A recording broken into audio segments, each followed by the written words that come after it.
Going on here. Hello and welcome to Roundtable Gaming. This is a podcast that we will do once a month or when there's some special showcases on. Just a conversation with me, BMG, Luke, Steele and Darren. That's the regular panel, Jaconius. Once a month, and it's not a structured show, just anything that comes up related to gaming, and you never know, the odd bit of wrestling might sneak in there, just like in the Twitter, in the WhatsApp DM. But yeah, just a fun conversation. So welcome, BMG. Did I announce it properly then? Was that all right? Good evening. Am I the only one that dressed up? Oh my word! Not see that coming. I did. Luke, I am your father.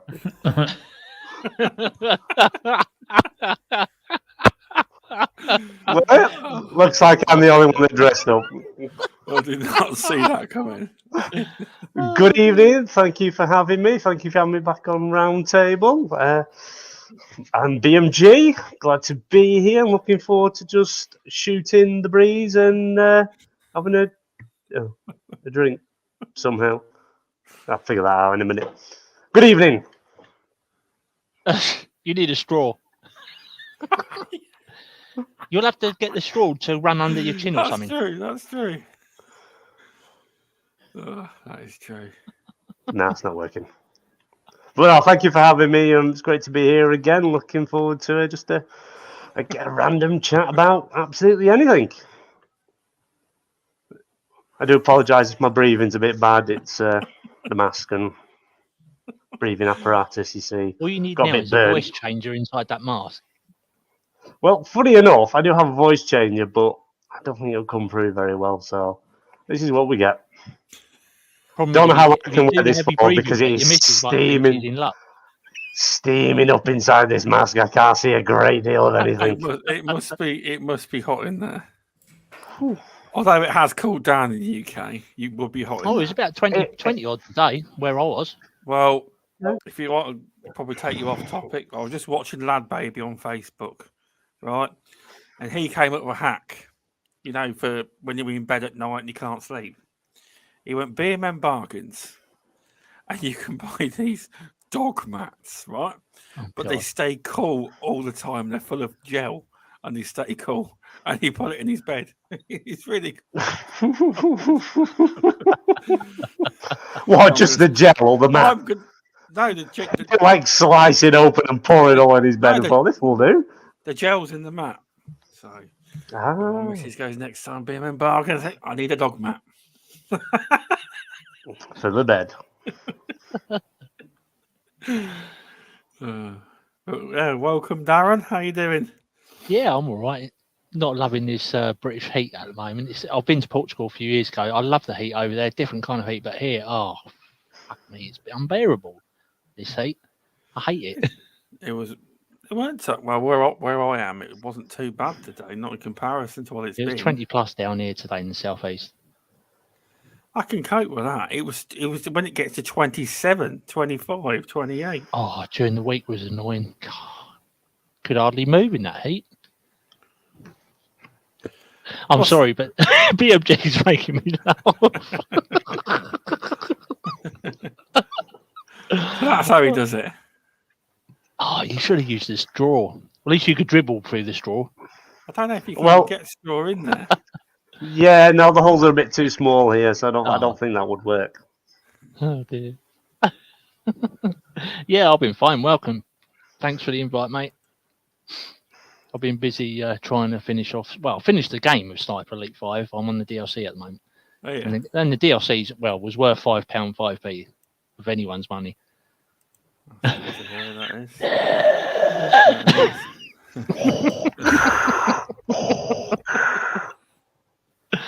Oh dear.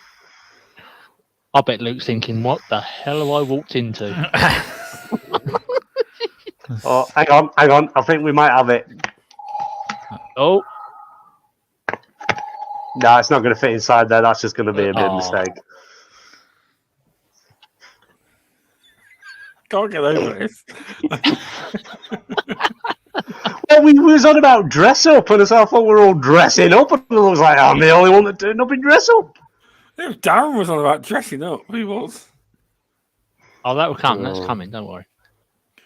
Yeah, welcome, Luke. Thanks for coming on. What's the weather like over your neck of the woods? Yeah, it's Over the pond. over the pond, in the pond.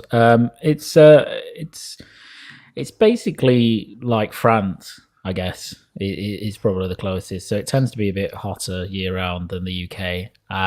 The last couple of weeks have been pretty hot. A couple of days where it got up to 31, 32. So yeah, that was pretty bad.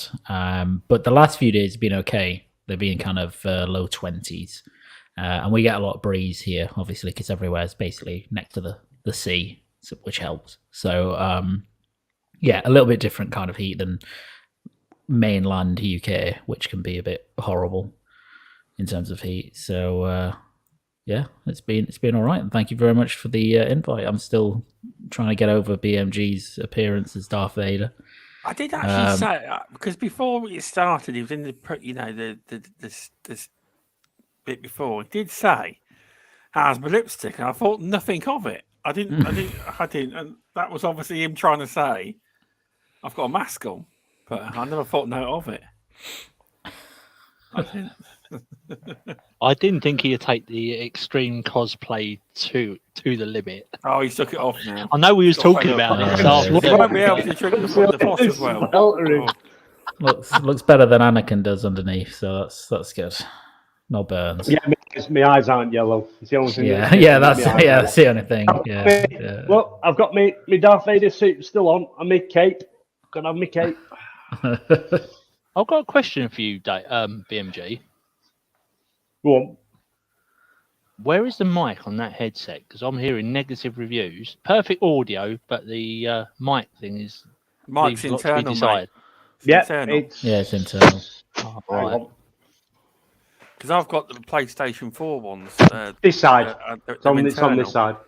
All You right. have- they make you have a dongle. Do they make you have a dongle on the PS5 too? Yeah. Yeah. Really? Still? Yeah, because a lot Yeah. of the reviews are saying that the audio is very, the microphone is shit and it's tinny. But you know, what I mean, I've seen Dave use his You for would a have few thought, times though, now, and it don't sound tinny. You would have thought with the Yeah, PS5 it's all right, it's not bad. They could have sorted that out so you didn't need a dongle. You could have thought. Do you know what I mean? They've got, if you haven't got the headset, the actual DualSense has a built-in microphone as well as speaker. So if you weren't using a headset, you could actually just talk into your controller. So there is that. That is an option as well. But yeah, it's all right. It's a good headset. It's good, especially like games that take advantage of the 3D audio. It's absolutely bob on, to be fair. But yeah, it's good for this. It's comfortable, very comfortable. That's good to hear. It depends Did what you you're comparing it to. If you're asking someone like me who's used to Astro A40s and A50s, then if somebody tries them and they probably go from that to them, they probably would say, yeah, it's poor quality. But it's a different. You pay for a different build. You see what I mean? Yeah, I Depends how much found out you the other pay. day when I Yeah. messaged you on WhatsApp about the we was talking about the Astros, weren't we? Yeah. I turned around and found out apparently you got to use an adapter for the PS5 for them. You need an HDMI adapter. Well, what might happen is what it is the ones I've got are actually built for the Series X. I got the new ones. You just plug it. All you do on the Series X is plug it into your Xbox, assign it to the channel, and that's it. You're done. But the minute you do it, your TV audio automatically cuts your TV audio off into your headphones straight away. It does. You can use the Astros though with the PS5 and the Series X, can't you? I think Luke will probably know more about that, or maybe you. I don't know. There probably is a way, but on the hub you've only got a PC switch and an Xbox switch. So I don't mind know getting the Xbox ones, but when I found out on YouTube when I sent you that video, There'll be a way. There'll be a cable. There'll be a way of doing it. I'd have thought. Yeah, it's an HDMI adapter you need to. You've got to fiddle about with like a few cables, an optical cable to get it linked up to the PS5 as See- well. You can do it see- on the Xbox Series X, not a problem. But if you want to use the Astros on the PS5, you've got to mess about with the adapter and the optical cable and another HDMI cable, etc., to get See- the sound quality through the actual headphones. I found out. Yeah, because the optical cable, like with the one about the PS4, even the Series X, with the older models, because it was a big feature, the optical cable was part of it, Mhm. and obviously it hasn't got one, the Series X, so you basically had to update your software, I think, on some Yeah, of because them. they said you got on the YouTube videos I was watching during the week. They said Yeah. something about like you can do it through the Astro app or something you download on your Yeah. phone and you can get it through that. Yeah, on your PC. That's all right. It is. Oh, Have you it's got a shame Astros, be- Luke, then? Have you got Astros, Luke? I have a selection of various things. So I had I did have the A50s for my PC. They were the not probably. I think the recent builds. They're like all black, aren't they? But Yeah. the one before that, where you had an Xbox / PC one, which was Yeah. partly green. That's the one I had. I don't Oh, use them now; they're in a drawer. But yeah, they were really good when I did. So See, I've but always yeah. I've always associated them with the best because years ago I used to watch Call of Duty esports. I've been watching it a lot recently as well, and Astros was always known as the king headset in that field. Yeah. It was. Yeah, I think it still is. Isn't it? They're I'm very not good. sure. Yeah, I think. Yeah, they're very good. I replaced mine just because the battery wasn't amazing. Like it was decent, but it didn't last for if you're there for a long time gaming. So I've got the Logitech G Pro headset Fair now. They're good. Yeah, they're really good. I mean, they have a massive battery life on them, and they're really nice build quality, and they have a proprietary surround sound thing as well. So yeah, they're really good. But I'm quite tempted by those the new Steel series ones. I can't remember what they're called.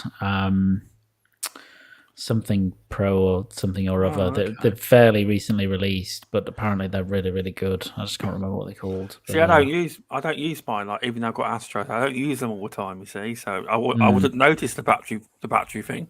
Mine are yeah, fairly exactly. new. Yeah, exactly. Yeah. So I what listen do you to use How's for the the other PC ones then, you Stubbs? got? You say What do you use? What headphones do you use for the PC then, Stubbs? what I got on now? Yeah. Astros. Oh right, okay. Different. I got the old A40s on. I just plug it straight into the laptop. But if it's hot, I use my wireless earbuds, Samsung ones. I do. Yeah, when I was looking into Astros, I thought those were all wireless. I didn't realise like you have to, because like some people saying on reviews and that they use like a USB to charge them up and everything. I thought, oh, don't you just? No. It's A50s are wireless, but I think the rest of them, Luke, they're all wired, aren't they? The majority of them. The Astros. Yeah, I think it's only A50s that are wireless. Yeah, I think that's right. Yeah, I think that's And if right. Indie Gamer was in chat, he would be saying the wireless are the best. The wired are the best because of the cable. Yeah, because they did say with the Astros, you've still got to sort of plug them into the Xbox controller sort of thing. No. It- Wireless is the future. Wireless all the Yeah. way. I like to spin round in my chair when I game because I get overexcited. Well, I think what it is it's some people. Technically speaking, you like Indie Gamer is right. If you want the highest quality headphones, even though I can't tell the difference, I must be a bit deaf. The highest quality is through a That cable. happens when you start getting older. It's through a cable. You know what I mean? Yeah. He's not wrong, but he's not. If The only you wanna- thing that's if you- going to be wired to my console is the PSVR 2. Yeah, Yes. you're right. Yeah. I don't ever think. Yeah, the PSVR 2. Yeah. I've got a Sounds little so subject to tempting. start you off, Stubbs. Go on then. Have you read what's happening with that Sonic game? There's a big. I did put something you on fucking Twitter the knew other it. day. Oh, Right. I'm going mute. We're not dealing with Sonic. No. Apparently, the people that have been doing the retro Sonic Knuckles and the old style, Oh, that's you're about the included with Origins, they've turned around and said, I was reading the other day, hold on a minute, Sega, that is not our product, what we gave to you. What have you done to our fucking game? What, the developers that made it for them? No, but apparently Sega have messed around with the final product because they've done their bit of their Sonic and Knuckles. They've sent it over to Sega, obviously, to put it with Origins or whatever add-ons, whatever. And it was. I saw it on N4G the other day, and that's why I put it on Twitter, hoping that BMG might see it and say something, but he didn't. Apparently, they've turned around and said, "Hold on a minute, Sega. What have you done? This is not our final product. We handed over to you." But they still say they would work with Sega in the future, but they're just annoyed that Sega have done something to their final product, which they know it's not what they handed over. So there's a big bit of a massive hoo-ha over there at the moment. I don't know why Sega have messed around with the final product. Luke will tell you from the lawyer perspective, there's nothing they can do, basically. I'll bet. There ain't, is a Luke? On that? Yeah, probably not. I mean, they were probably contracted to deliver something, and then they've delivered it, and then whatever Sega do afterwards is what they do. But yeah, I did see this. I think there's some. I think they were complaining there were a lot of bugs apparently that weren't there when they gave the order to Sega. Wow. Yeah, exactly. So and then they're now getting blamed for the bugs, but it's not actually their fault. So. Yeah, so them very putting all them saying that though, they would have had to mess about with it because is this part of Sega Origins? Yeah, it's the add-on, the Sonic and Knuckles game, the old Sega Sonic games that they put in with Origins. So this is part of the Origins package. Yeah. So probably why they've had to mess about with it. Well, all right, here we go. They advertise multiple different tiers for the game, like stupid animated. There it is. That's what needs to happen to all Sonic games, just getting impaled. Yeah, that needs dropping in. But yes, so they would have had to mess about with it unless they told them to. See, it depends what tier game you've got because that. It's the worst monetization of Sonic I've ever seen. Yeah. It's like they've got loading screens you pay for as extras. Yeah. There's special animated loading screens. It's like my daughter Pudsey, you've seen her on the chat here before. Yeah. She's a big Sonic fan, and I was talking to her about it the other month when they said, "Oh, you got to pay for this to get this to get this," and she goes, "What the fuck?" She goes, never done I it love before. Sonic, but I am not fucking doing that. She said. She said, "No way." You're used to the final product when you get it. That's it. You're not used to paying extras. It's not a good look. But it's because Sonic likes to pull your pants down when you're not looking. But the films are good though. I like Jim Carrey. He's brilliant. But that's the film. The second film is the film he's retired on. He's retired from films on the second film, the Sonic film. What a way to go out with a bloody rat! So he retired years ago, and look what happened. He's retired. Sonic 2 is the last film he's doing. He's announced that he's retired. What a film to retire on! Oh, okay. I thought they were really good films. Shout out to Ori in chat, BMG in chat, Darren in chat, hello, Safu in chat. All airtime if you're still there. Thanks for popping in. But yeah, that's a good little topic. And I've got another one. It's going to piss Dave off. That I think Luke might know more. I only read briefly about it during the week. Is it the lead director, lead creator of the new Sonic game? He was absolutely slating people for slagging off the Origins gameplay. He said people do not understand what we're trying to make. They're trying to make it an open world Sonic game. He said, I know people didn't like it. He said, but that's what we're trying to do. He said, people have got to appreciate what we're trying to do. Luke might know because he might have read more into it. But... Hang on a minute. My mate's just popped in chat. Mike I MC. Wow, really? Your Astros are still going? His Astros are still going? His A40s? A40s? Yeah, but listen to this. Nice. They're still going. That's when we all bought the Xbox One. Damn. They're going Really? well. Yes. Yeah, So, yeah. well Long done, time. mate. Welcome, War Stew, as well. Thanks for popping in, Mike. But yeah, sorry, carry on. Yeah, apparently this the lead Yeah. creator or lead director of the new Sonic game, he was slating everyone because when they showed that demo or trailer of the new game, nobody liked it. Everybody slated it because I know BMG and that didn't. There was a few people that defended it. I seen them. A few crowd. people have, but he said more people were slating it than defending it, and he said they've got to try to understand we're trying to make an open world Sonic game. That's not the final product. He's defending it to the hilt. This We're trying to make an open world Sonic game that only we like and nobody else. That wasn't Deal the with final it. product. They should have let IGN play it, should they?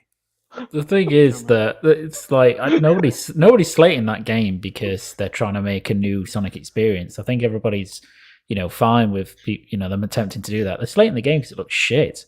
It does. It just for what it is, it looks garbage. So it's not because it's a new type of game.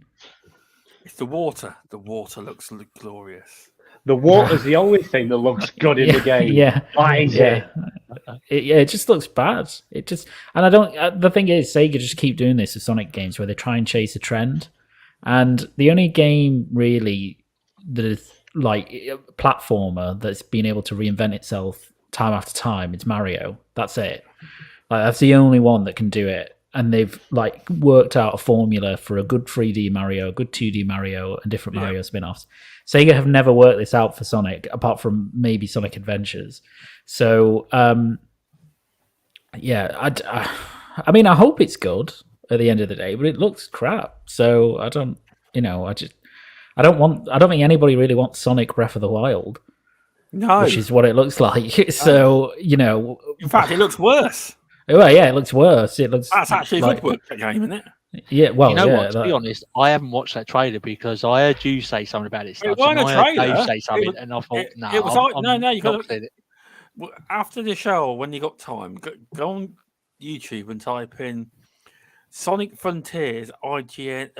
IGN first gameplay. It's actually a demo they've given the IGN to play. It's not a trailer. They're actually playing it. It's so bland. It's like a terrible tech demo gone wrong. Oh, it's terrible. Don't waste your time. It's time of your life you'll never get back. That is true. No. So Sonic, as I've said many a times before, belongs the same place as ET, in a landfill where nobody wants to see it ever again. Welcome to Doom Reaper. And another game came out recently, and it's one I want to ask Luke about as well, because this free-to-play Fall Guys has come out. And I haven't won a crown yet, but I've played it loads. I've even bought the season pass. What I want to ask Luke is, I know Luke previously already owned this on PC. That's correct, yes? Yes. So what difference, and are you annoyed that it went free to play? Because you obviously paid money for it. Is it different? Have they changed the game? Is it completely, is it much different from going from the paid version to the free to play? No, I mean, not particularly. They when it first came out, I bought it when it first came out, which is I don't know, like over a year ago now. I think it's 20 quid, I think, at the time. Fair enough. Okay. And I got it on Steam. And back then they didn't really have. They had a microtransaction store, but they. About 7 or 8 months in, maybe a bit longer, they then transitioned into what you see now on the free-to-play front, which is, the season pass model and all that stuff. The acquisition of Epic Games bought the studio? I think it was, a chunk of time after that, but it did come after Epic bought them. So, but it makes sense for that sort of game because it's, you can have so much cosmetic stuff in it that it makes sense to do that. Oh, you can. I've seen stuff I want to buy already, but no. Yeah. So so it's not really changed much in that front. I mean, certainly from when it released to now, where it has changed is they've got so many more stages than they had at the beginning. Just because I played it for a good while when it launched, and then I left it for about 7 or 8 months and came back to it, and I was just kind of blown away by how much they'd added to it. There's loads in it. There's there's tons. I love it, right? But it's not an easy game.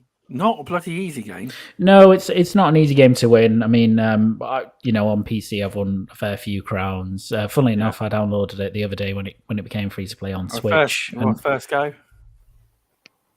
Did you win a crown first go? I did on Switch. Yeah, I won a crown on my first game on Switch. That's probably because everybody else was dreadful, whereas I had like previous experience.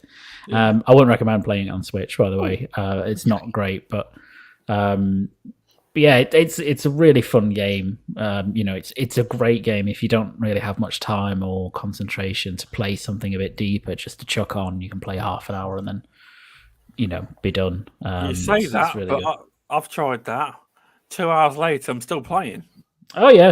I mean, you can play it. You can definitely sit there and have a long session with it. The one map I don't like is, you probably know, I'm terrible at this one, where it brings up the fruit on the screen and you've got to memorise where to jump. Oh, and stand on the platform. I've failed. Yeah. I can't remember. Every time I've failed on that one. It's only like free fruit. Yeah, I can't. I just can't remember. I can't. It's the one that everybody survives in. No, I'm crossplay. Yes, it is. Crossplay is automatically switched on by default, but you can turn it off. But there's literally no point. So I could play with you. No, I'll rephrase that. So I could join a game with you on Pro through my PS5. Yep. All right. Okay.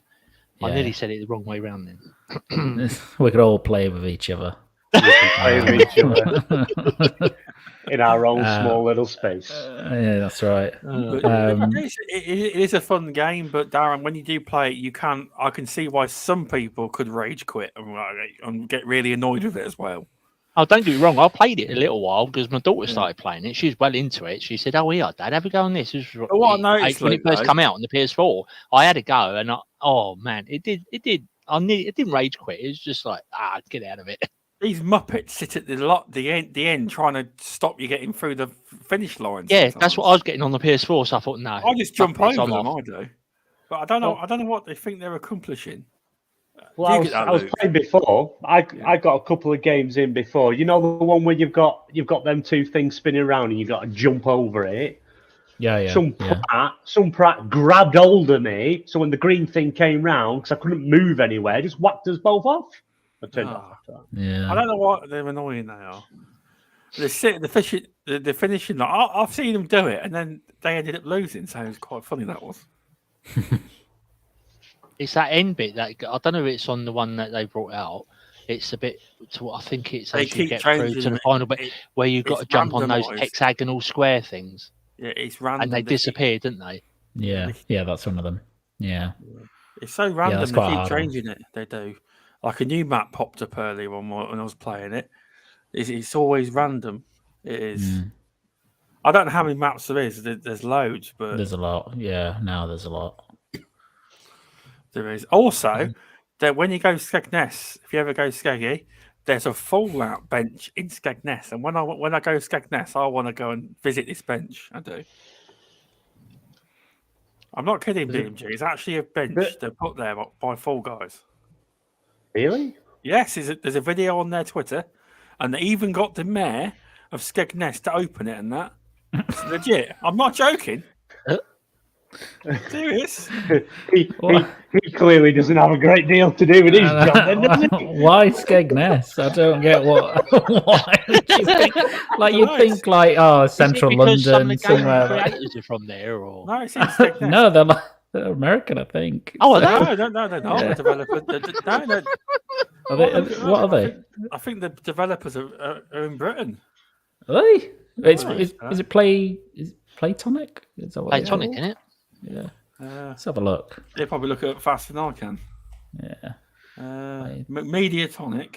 Mediatonic, that's it. I know it's something. It says it says London. It does. So why they picked Skegness? Oh yeah, so they are. Well, that's London. They picked Skegness. They did. I did say why on the Jesus. video. I just thought, why not Skegness? I don't know. Why So I not? did- Why not? Why not Scarborough? Just pop Grimsby. I Why like not? Scarborough. Butlin, I like Bognor. Scarborough. Just stick it Go down to wherever. sunny Bognor. Bognor. I ain't Just been do a Bognor tour since of all the that's shithole cities. Oh, Well, I've been to Butlins and I've danced with the redcoats doing the Well, it's Superman gone. It's Agadoo gone. race things and everything. that's gone now. Bognor Regis, Butlands went a long time ago. Yeah, they built on Bring- top of that, didn't they? It's all I like don't know. hotels now down there. Is it? Bring back Sorry. Blobbyland. That's what we need. Oh, Blobbyland with the four guys. I had to to. do that with all the redcoats in front of everyone because I went to Butlins years ago for my niece because like she suffered from leukemia, so the hospital paid for her to go there, and I was collared to go because I was her older uncle, and I ended up having to do the Superman dance from Agadoo and all the dances like Black Lace and all that. So I had to stand there and do it all in front of all these kids, and I'm thinking, oh my god, really? I had Yeah, to but do even- all the actions. Even was the embarrassing. Skegness site though, it's like when I first went back there years ago to the Skegness Butland site. I was like, I was looking around, and Missy's like, what's wrong? I said it's like they've leveled the site and rebuilt it, but it's been a long time since I was a kid though. Yeah, But- they're very, very expensive at Bognor now, the old hotels. It's like big, like multi-story sort of like hotels. It's like as if you go abroad into a hotel now. It's like that down at Bognor now. Oh, okay. I think it's Yeah, they've changed all since modernised the it. 50s, Stubbs. Yeah, it probably has. Yeah. Safu seems to be a fan of Fall Guys. That's good to hear. No, he's a fan of Fail Guys. Aha! You need to reword that. Safu's a lady. Oh, she Yeah, but- is a fan of Fail Yeah, it's Guys. a lady. I But do you- apologise. She's a lady, sorry. If you ever look at her picture in chat on your phone, you'll see. You will. Yeah, well, on my screen, because I have it split in two, it is very small, so I can't really see the picture. I do apologise. I appreciate you coming on in chat, Safu. I did not mean to call you it. I meant she is a lady. So. But yes, Right. We need to address a conversation from earlier because I said I wouldn't say anything. I said I'd hold off. I wouldn't speak. I wouldn't say it because you were trying to get me to buy it, and I wouldn't have it. What was your statement earlier, Stubbs, about the Xbox Series S? Go on, let's hear what you said in messages, so we can all hear it and chat can hear it. Your thoughts on the Series S? every time people recommend Xbox, they're not recommending the true console that you should be buying. You should be buying the Xbox Series X. And for some reason, everyone keeps recommending the bloody Series S, and I can't for the life of me think why. That's all they recommend on Twitter. That's all I see. I No don't one see recommends the Xbox No, Series X. they I don't get it. I don't know get what it. your timeline on Twitter is like, Stubbs, but on mine, when they talk about the Xbox, I it's get Series it's S. cheap, but they talk about next gen. When all But it is this, next gen. yeah, but when all this new stuff comes out, No, it the new comes. It can't do top-end ray games, tracing.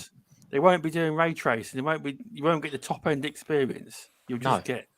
It's not totally next gen. It is a next gen console. You got It's to think. It's a low end next gen. It's not. Yeah. Doesn't the make big it's still sky. it doesn't matter how you look at it, how you shake it, what way you word it. It is still a next gen console. It has an SSD. It's capable of doing 120 frames per second. It's capable 1440p. of It's upscaling not to 21K. 4K. It's not 2160 4K though, is it?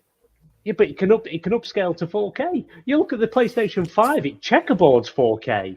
It'll be There's some Luke games Steele that that can run jumps in better. on this to correct him. Yeah, no, I but it's guarantee like the Series X. You've got to think especially the way things are. You look at the inflation. You look at the cost of living now. Look at the cost of anything. Yeah, I can understand that.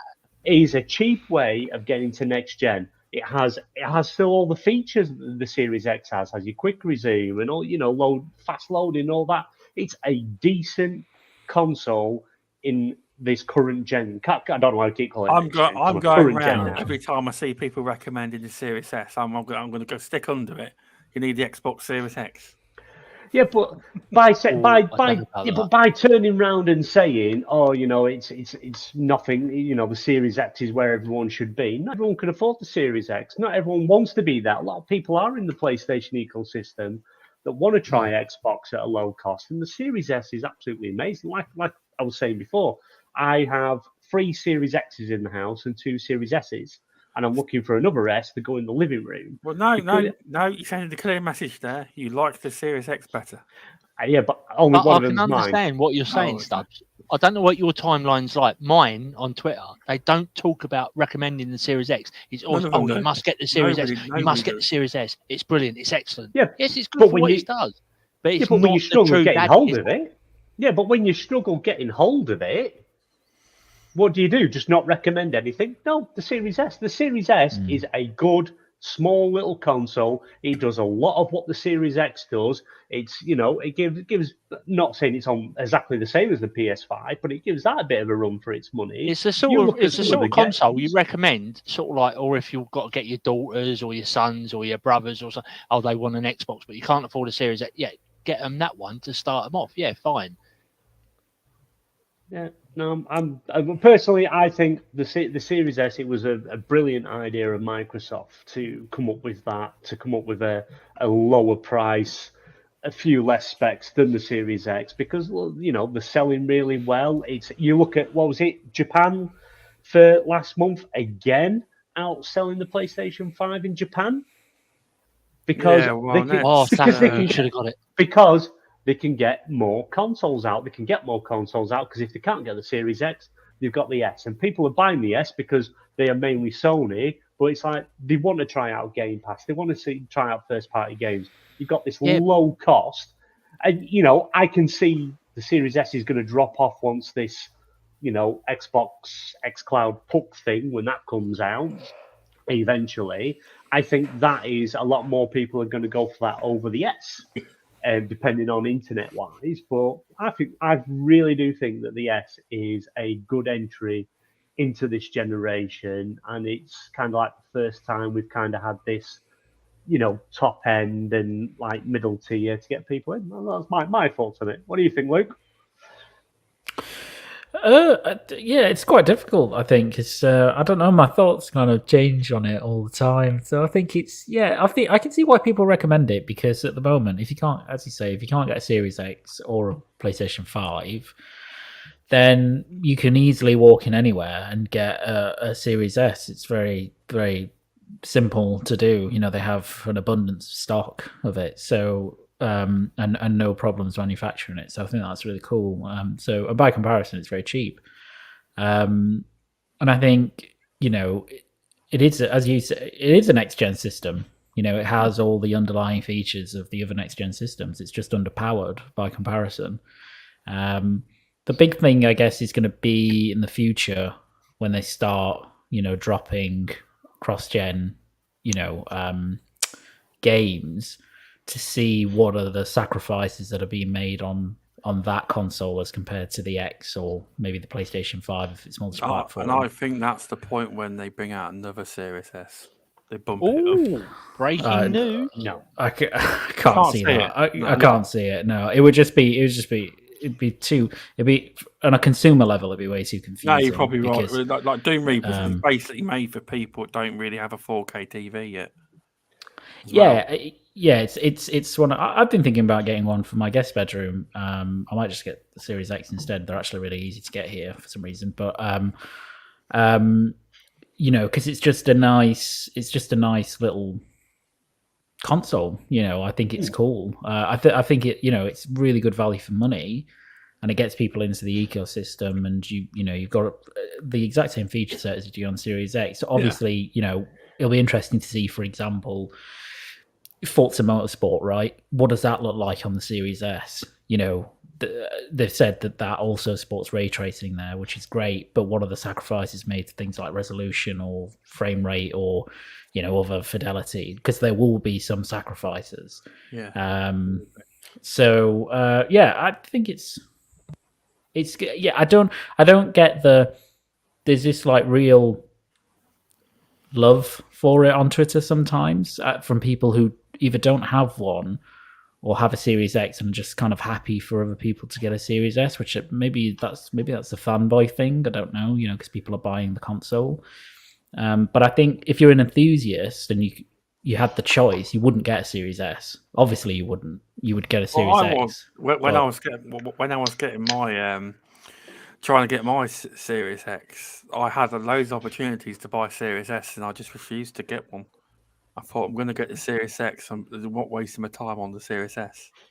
Yeah. And I think that's for a lot of people, they will do that. They'll just wait, or get a PS5 or something else. But I think if people really want to get into it now, then it's a good jumping point for those people. Or if you, as BMG said, if you have a PlayStation 5 and you just console game, you might go, oh well, actually I'll get a Series S because then I can get into that ecosystem pretty cheaply and play everything there, and then I'm covered.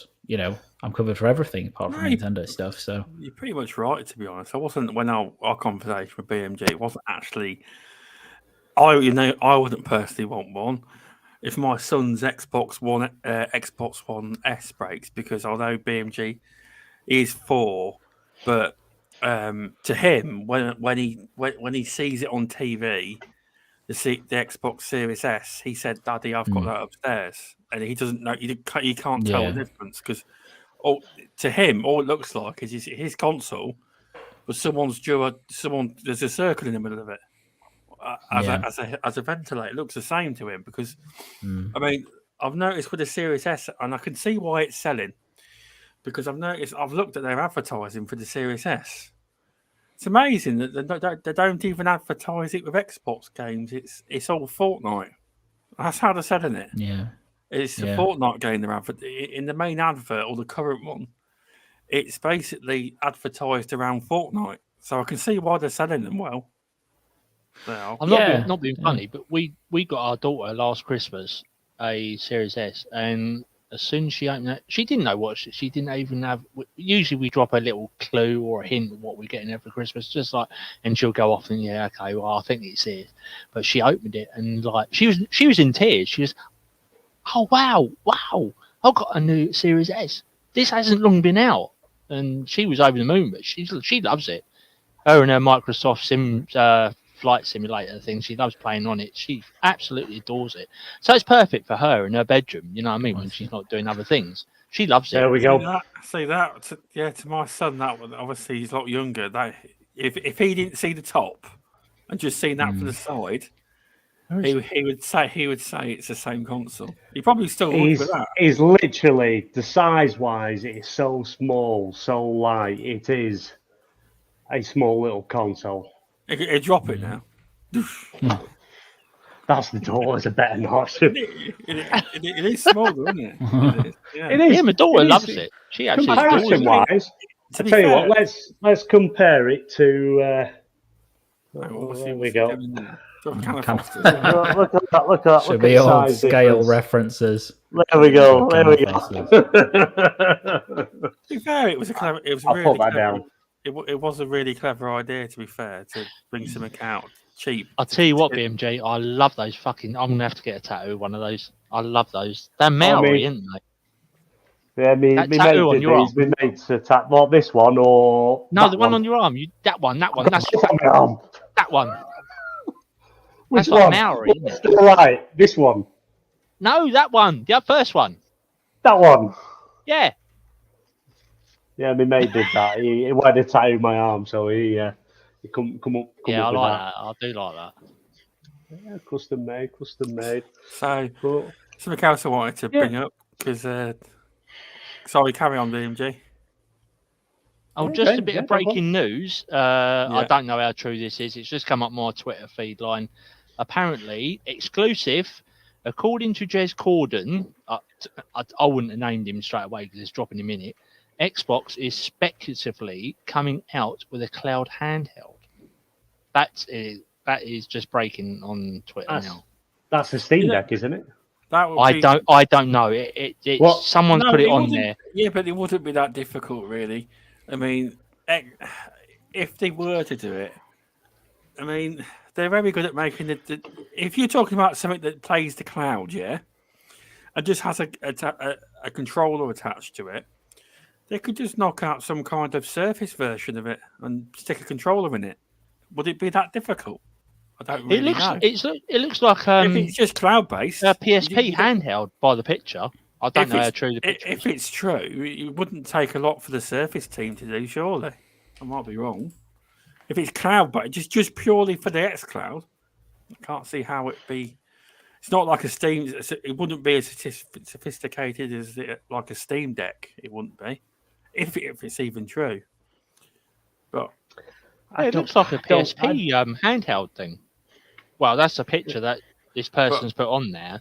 But I ain't sure that Xbox would delve into that hardware stuff again or try. Well, it's a bit like VR though, isn't it? Because they're not Phil. Oh, fucking what's his name? Frankie Spencer, whatever. I can't remember. I can't fucking remember his name. It's he said he's not interested in VR. He said that time and time again. When the time's right, yes, but at the moment, no, he's not interested. They could do VR. I'd be up for that, but handheld, no. The thing that gets me though is you'd think because of the money they've got and the investments they make, they would be one of the. It's why Oculus sold to Facebook, because Oculus throughout the entire journey they were like a company who didn't like Facebook, and when the guy sold to Facebook, his own staff weren't happy. They said, "Oh, you're a fraud and all that," and he said, "Oh, he's back. Don't worry." Yeah, he said basically that if we want VR to get to where it's going to get to, we need a company that's got serious amounts of money, and we haven't got the money Facebook's got. And he said to get it to that level, you need a company with masses of money to get it to where it's going to be. So Microsoft would be a good company to start working on it. I mean, for all you know, they could actually be working on VR, and it's a secret project.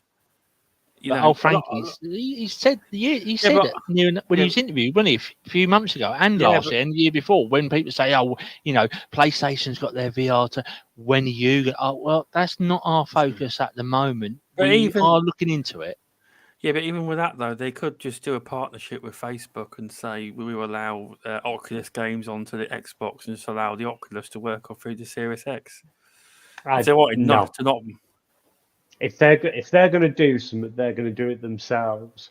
But I don't think you're going to see it. Look at all the money they put into the AR glasses.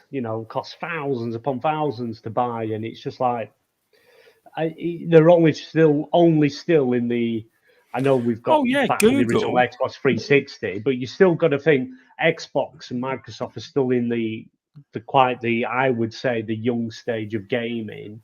We need to get that right before they start looking at VR and stuff like that. Even PlayStation. If I remember rightly, who used to be head of PlayStation before? Sean Layden. Sean Layden. No. I forgot his name. He's Yosup's his name on Twitter. Yoshida. Yeah. That's it. Yeah. I remember when he was still before he became head of like the indie side of stuff. He turned around and said, mean before he got his demotion? Don't let Indie Gamer hear me say that. No, he did. He did. I think he got a demotion. Well, he did get a demotion, didn't he? He did, yeah. And I think it was. But PlayStation, we've said we wanted to restructure. We're going in a different. Sean Layden has recently come out in the last couple of months and said PlayStation wanted to go in a different direction. They wanted to do different things, and I went as far as I could with PlayStation 4. It was time for someone else to take the reins and go in a different direction that I couldn't go. But he was very set in his way. He was very set in his ways. I don't think he likes the whole future of gaming, the way it's going. He didn't like the way it was going. But let's say Yoshida did turn around and say, think of the PSVR 1 as PlayStation 1. We're new to this. We're learning. Think of it as PlayStation 1, which he says, and obviously when next iterations, think going to PS2, PS3, PS4. So eventually, you're probably talking another 2-3 generations down the line before VR is absolutely mind-boggling. Yeah, the Fizz. I think his name's Fizz or Fizz. Hold on a sec, Stubbs. It's Timmy. He's in the chat. Timmy. Hello and welcome. From Google YouTube Gaming. and because they obviously invest in VR, AR, and everything to do with that. And even he said that he thinks it will be 10 to 15 years before it's really where people think it should be. Like, I mean, like it makes some people motion sickness, etc. He says before it would be I know a lot of people love VR, but to be where people want it to be might take 10 or 15 years more, or a lot more than that. Yeah, I like to say I had PlayStation VR and I did enjoy it, but I think it was more the quality of the games which made it very hard to play, because I would get headaches after a short period of time. I feel a bit dizzy and stuff like that. But I think it was more of the quality of the games. I think because obviously your brain, your eyes are adjusting to this game and reacting to thinking you're inside these environments, but when the environments aren't as on par as you think, I think it's quite hard and it puts more strain on. But I think the PSVR 2 is going to be 4K per eye. I haven't got the details to hand, but they did announce what per lens screen's going to have per eye, which hopefully would be a lot easier for people. So you're not going to get this motion sickness. And having inside out tracking is a godsend.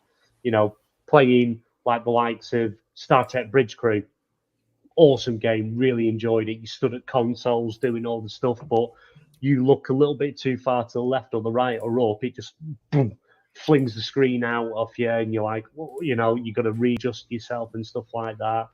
It's stuff like that. But I do think this next iteration for PlayStation is going to be a lot better. I think they're looking at, you'll just look at the controllers, look at the headset, and they're obviously taking ideas from the Quest and what have you, and Oculus, and thinking, right, we can do this, we can do that, take a bit of this, take a bit of that. Yeah, it's still going to be tethered, it's going to be wide, it's one single wire. But if they can bring the quality of games of what they're kind of showing us or starting to show us, I still think we're going to get an announcement next Thursday along with God of War, because there is the rumor of hardware as well as God of War. We could be seeing it out this year. I'll be picking it up day one. My headset will connect to it, no problem, because I'm assuming we'll have to do that. Don't need a camera, assuming it's going to come with the controllers with dual sense features, which is something no headset or your controllers are doing. It's going to have dual sense features in the headset and in the controllers, which is, I think that's going to make it much more immersive and hopefully help less with the motion sickness. But that's just me. Just a quick couple of questions. There were rumours before Oculus went to Facebook, Microsoft were interested. I don't know whether Luke could answer that one. Those are rumours that I was reading before the time. I don't know whether Microsoft was ever in the frame to go with that, or what was they, or that was one of the rumours. So Microsoft would have had their own chance. But if Microsoft do VR, would it ever be wireless? I don't know if you can do it. I mean, the only way you do it wireless is if you have the hardware in the headset, effectively. So, okay. I mean, they could do, but they wouldn't be taking advantage. Yeah, well, it depends on the hardware, but there wouldn't be too. You're not getting the benefit of the console that you've made if you make it wireless, because you've effectively got a separate piece of hardware in the headset that's doing it. So, like the Quest, like the Oculus Quest. So, yeah, I don't think they would. The most elegant solution you're going to get for a high end VR hardware at the moment is a single cable, like PSVR 2 or the Valve Index or something like that, where you've just got one cable, and that's kind of doing everything for you, basically. Wasn't the original PSVR like wires everywhere or something? That's why I didn't go for it. Yeah, there's wires all over the place. Yeah, it was a pain in the arse to set up. Lots of wires. There was a separate breakout box as well, only a small thing, but it got in the way. yeah, it wasn't a fun experience to set up. So it's welcome news that they're going to go for just a single cable. Welcome to And, yeah. Axel. Sorry, welcome to Axel, and welcome to Warwick Gaming Channel. Thanks for stopping in. Yeah, the kind of with the PlayStation VR1, PSVR1, yeah, you literally had a booklet which said, right, the number one cable goes into this box, this goes into this box, that plugs into that box, that plugs into the back of the PlayStation, that wire then plugs in the back of the TV. It was a nightmare because you couldn't get, if I remember rightly, you couldn't get like was it like not 4K, but you couldn't get best resolution through the box. You had to then unplug it and plug back in the wire to get your proper resolution. That's a lot of messing about. Oh, it was a nightmare. You literally had wires running around, and if you got tangled up, you were knackered. If you pulled anything or a label came off on the wires, you were screwed. It'd take forever to find out. But to do it one wire from the headset to the front of the console, which it's already got, I think it's going to be USB-C. I think they did say it'd run into the USB-C slot that's in the front of the PlayStation 5. One cable straight into there. Your cameras are all on the headset. You've got your motion, DualSense controllers for both hands. You're not having to calibrate the screen with them stupid one things back from the PlayStation 3. You know, it's all going to be hopefully more streamlined, and hopefully they've learned a lot from not only the previous, the PlayStation VR1, but also learned a lot from like your Quest and your other headsets out there, how to think, right, this is the better option. I do think, because you're gonna have to have these controllers in with the headset. You can't do what the PSVR1 did, and it's the headset on its own. You have to buy the camera separate and the one separate. Yeah. I think it's going to be one package, and I do think you're going to be I do think you're going to be paying.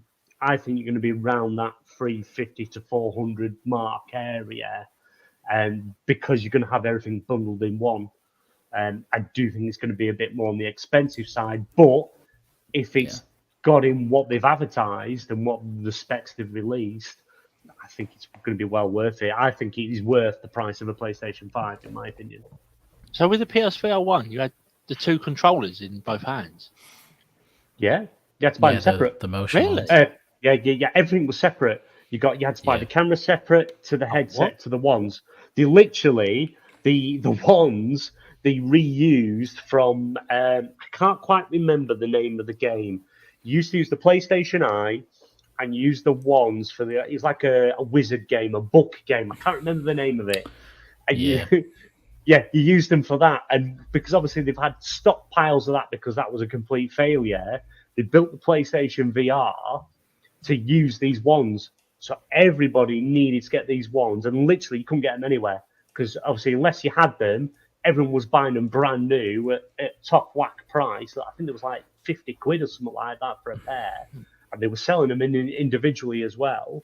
It was just a fortune. You're paying a fortune just to get. And, it was brilliant for Sony because they were making money off a product that died years ago. But but now it's like I think they're putting more thought into it and a lot more technology behind it. And from that PlayStation State of Play, seeing the Call to the Mountain to Horizon looks absolutely stunning. I went back and watched it when they released the 4K stream. And looking at it from the VR point of view, amazing. Looks amazing. I'm still put off with the floaty hands. I thought they might be able to do something by now to sort of get past that, even if it was showing like forearms or something. Try and give you that feeling it's your arms. But to counter that, you never had the floaty arm. You never had that before, did you? Yeah. Yeah, you did. You had floaty hands. Floaty hands. Most, I think, apart from the only ones that I can remember you didn't have the floaty arms for was Star Trek Bridge Crew. They give you full arms, but your arms were like wavy. Remember, them giant tube things outside car lots where the things are waving in the air. You had that sort of thing, and I think the other one was Werewolves Within that I can remember. but everything else was just floaty hands. And Call to the Mountain again, it's floaty hands, and I'm thinking we should be getting a bit past that and coming up with something. I don't know what Half-Life Alyx was. Luke, you'll know because I think you've played it, haven't you? That's quite popular, isn't it? That one. Yeah, I've not played it sadly yet, but I have seen a lot of gameplay. I think it's floaty hand still. Floaty hands, yeah. You think we'll be getting past that now because it brings you out of it. To answer Warwick's question here, basically he's hoping that the PSVR 2 will be on PC as well. I just can't see it. It's made for the PS5. I can't see it being on the PC. Can you, Luke? BMG? No. I mean, maybe there'll be someone out there who will mod it to make it work that way. Make it compatible in some way, but there'll be no official support. I wouldn't think. I would agree. I would probably say I don't think there will be, but who knows? Looking at the way they're going at the moment, Sony are quite now starting to tap into that PC market, releasing games on PC. If VR's not this year and next year, Ragnarok. I don't think you're not going to see it you're not going to see it in this new PlayStation service or PC. You haven't announced it for PC yet, have they? It's just console at the moment. Ragnarok. Yeah. Within 6 months, it'll be on the Elite service. No chance. Luke, shut him down. No, I don't think so. I think it'll be at least a year and a half or so. Easily. Minimum of 12 months before PC. You underestimate how well it sells Darren God of War. It will make people want to buy a PS5. It's that big. The problem you got is with obviously they haven't got PlayStation haven't got although they're making big changes with bringing stuff to PC and putting certain things like Returnal into the service, right? That you've got to, although everyone seems to think because PlayStation's headquarters are now in America, they think like Americans. And they don't. There's still a Japanese company that has to answer to the board of directors in Japan, Sony's headquarters. And they are changing, but to make them say, we're going to put God of War Ragnarok on the service day and date, and then say, well, it's £70 a game, and they go, yeah, it's not going to happen. it's not. They're going to, and they're probably stockpiling PS5s because I tell you what, I believe. I think what they do is everyone thinks there's no PS5s at the minute. I think you might find PlayStation might be stockpiling them themselves. They might be waiting for basically Ragnarok, and then they release them all. They may be holding a lot of stock back that they just for that purpose. They do. I have heard that PlayStation do stuff like that. If they've got a big game, they will hold certain stock levels back, and then suddenly release them all into the wild. It makes sense. God of War is God of War Ragnarok, as Corey Barlog has come out and said, this is the end of the Norse mythology story. They've done it in 2 games instead of 3, which, to be honest, I think I'd prefer. I think I'd rather get everything, do everything that instead of over a 3rd game, because I don't think you would see another game of God of War until next generation. Yeah, but wouldn't the 3rd one carry on with his son? With boy? No. Every game's great. I just something from what Darren's just said. How long's Forbidden West been out? It came out in February of this year. Yeah, February. Was it not February? Yeah, February was. February. So it was late February, wasn't it? So by 5-6 months. By Darren's estimation, Forbidden West should be hitting the service by now. It'll be in there by Christmas, I expect. No. I don't think you're going to get. Because I'm not being funny, but Forbidden West wasn't their bestseller, apparently. I don't know how true that was. Don't matter. That's the problem, because that was affected by Elden Ring, but I still don't think that's classed as their top tier. No. With PlayStation, they're gonna get everything, every penny they can out of the PlayStation ecosystem. Yeah. Get it on PC. get every penny out of that they can. Then it's Then like, put it in. And then I'll go then on the shove it service. in the service. Yeah. Because you look at the games that have come into the service already. You know, I was actually shocked to see Returnal was the Ghost of quickest, Tsushima, though. Director's Score. Oh, don't get me Returnal started was on a that. shock. Yeah. But you Don't, haven't got just Ratchet and don't. Clank. Ratchet and Clank hasn't Well, turned up. that's true. Yeah. Yeah. But you got the I mean, Spider-Mans. Yeah. Forbidden West is an interesting one because that's actually starting to again now hit number 1 in UK sales and Nice. stuff like that. So, and I think the theory is that a lot of people for their big first party games are waiting to buy them on PlayStation 5, but they don't have a PS5. So you're seeing these weird cycles of retail sales where, you know, Forbidden West comes in at number 1 when it releases, it drops to, you know, 7, then drops to 15 or whatever, and then suddenly a couple of months later it's back to number 1 because there's been a big influx of PS5 stock in the UK. So that game will sell extremely well. You know, the first one sold, I don't know, 20 million copies, something like that. This one will do the same quite easily, but it'll probably just be over a slightly longer period of time because, you know, people are waiting rather than play on PS4. They want to go and buy a PS5 and experience it. So, and also, yes, it had to contend with Elden Ring at the time. So obviously, you know, for some people it will lose out. That's my based next on that, game. So Yeah. good game. Before we move on, Stubbs, I just want to ask Dave one thing. It's puzzling me. Right, with the PS4 VR1, you said you got the 2 controllers in your left and right hand. So how the hell do you play the game as if you're sitting there playing the game? Do you press the buttons or do you play the controllers about? On the controllers, you actually have the thumbsticks you've got the thumbsticks, X square, circle, triangle, triggers as well. And triggers on the back. You've got to do it that way. So when it shows you on screen, as if you're holding it in your hand, when you first start, it'll say, right, click this button, click that button. It does sound.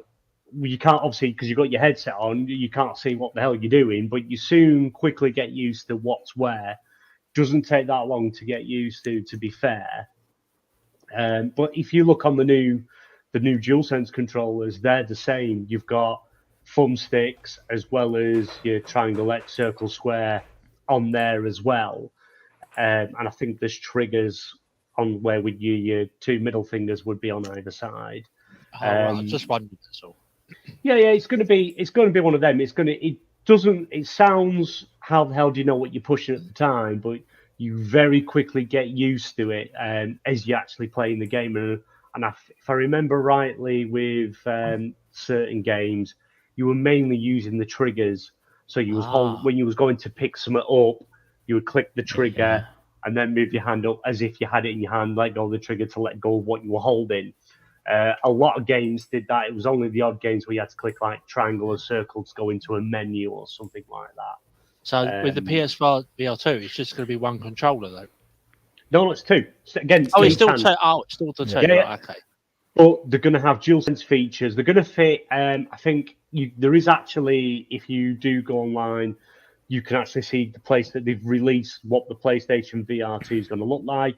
They've released what the controllers are going to look like, so you can. They're pretty much, they're like, is it the Quest? I think, Luke, is it the Quest controllers? Yeah, they're similar to that, and I think the Valve Index as well. They've got very similar style, like orb controllers, essentially, where you put your hands into them and grab inside the controller.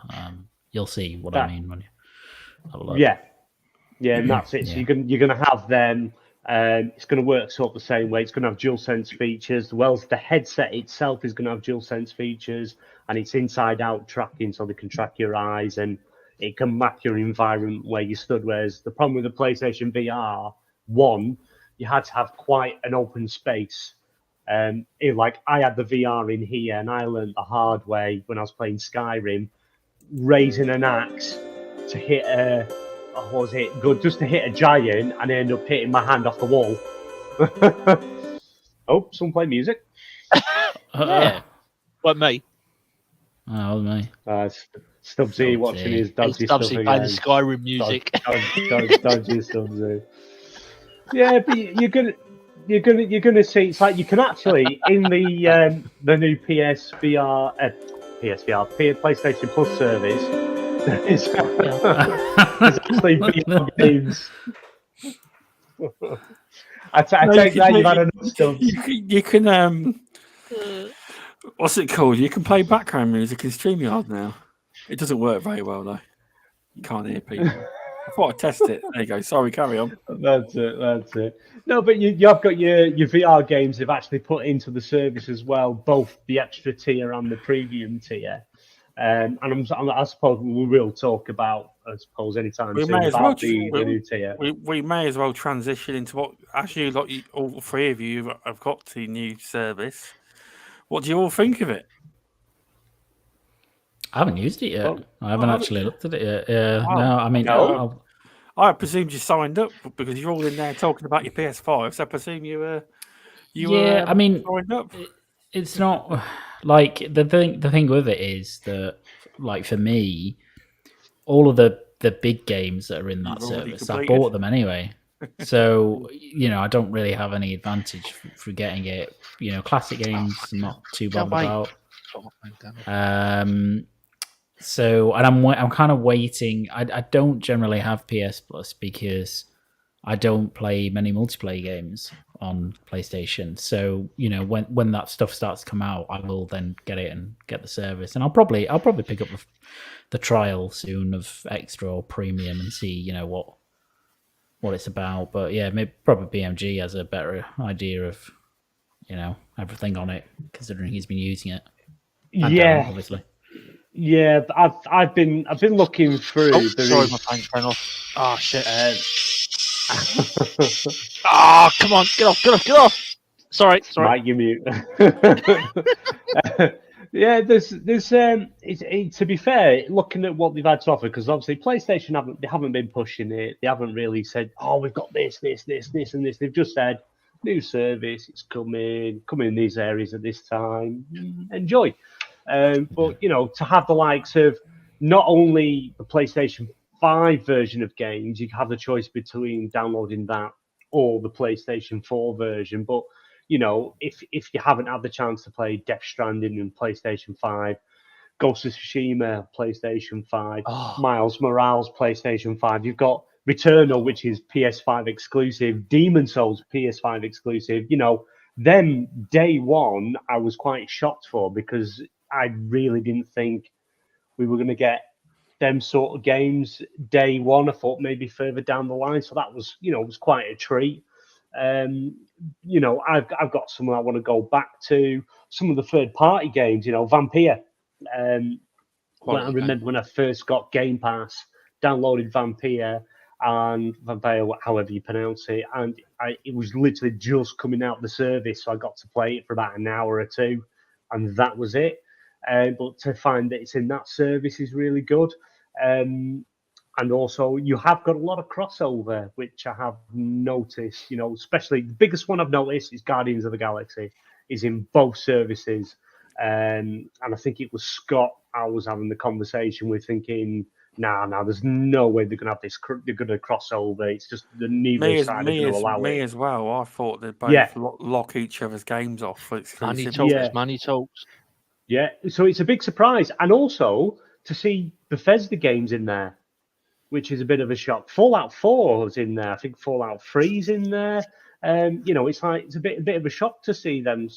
Doom's in there. Doom 1. That the new, reboot they did of the new Doom game. That's in there, and it's like to see them type of games. It's like it was a bit of a surprise, but also a welcome surprise. The service is a lot better than I thought it was going to be. I honestly didn't think it was going to have as much in as I thought. I went with the extra tier. I didn't go with the premium. I was close to the premium because I do love Toy Story 2, and the Toy Story 2 game is in the premium tier. And I thought, do I just pay the £8 and just buy it outright, or do I upgrade to access the original games? I'm a bit put off by premium tier because none of the games have got, they haven't been like Xbox do. They've got enhanced frame rate or HDR. They've literally just put the original games on there. I think there's the PAL version as well as the NSTC versions, and it's like some of them I just don't think I would like to play on my PlayStation 5 because I just don't think they will look good. And Puxley, he's gone with the premium tier, and he's enjoying it because he's got a lot of stuff he wants to go back and play. But for me, I'm at the extra tier. I look forward to seeing what other games are going to come to it. I do think the next round of games are going to see Ratchet and Clank. I was surprised it wasn't there to start off, but then again, I suppose if you shove everything in one go, it's like, what are you going to put in for the rest of the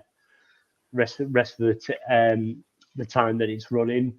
And I do believe that Stray is a day and date for the extra and premium tier, so I'm sure Luke will look forward to that. Yeah. Luke will probably just buy it instead. Oh, Mr. Tushi's after that one, isn't he? He was on Twitter the other week. I'm sure that was the one that he had his eye on. Old Stray. It'd be interesting though. Now that there are like the likes of Death Stranding, Ghost of Tsushima, Spider-Man, Miles Morales in this service, I'm drooling. Is that do you think that could actually drop sales in for PlayStation? Why would you pay £70, for Ghost of Tsushima Director's Cut PlayStation 5 version when you can just pay, like $6.99 a month? £83, isn't it, for the extra tier for the year? Yeah, no, that's it. Yeah, but you could go with PlayStation's a bit different to Xbox. They give you discount if you buy it for the year. If you buy a year subscription, you get it a bit cheaper than paying for it monthly or free monthly. But you could just do a month and play all these games, and quite possibly, depending on what time you've got to complete them, without paying £70 for just one game. And God of War's in there, which I've got a feeling is going to be highly downloaded by next Thursday. I love this. I love the service.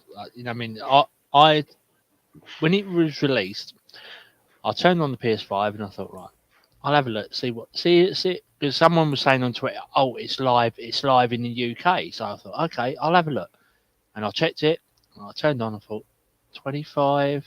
I think it was 20, 25, 30 something. I think it was for the year. I thought to upgrade because I was on the normal service. I thought, you know what, sod it, I'll do it.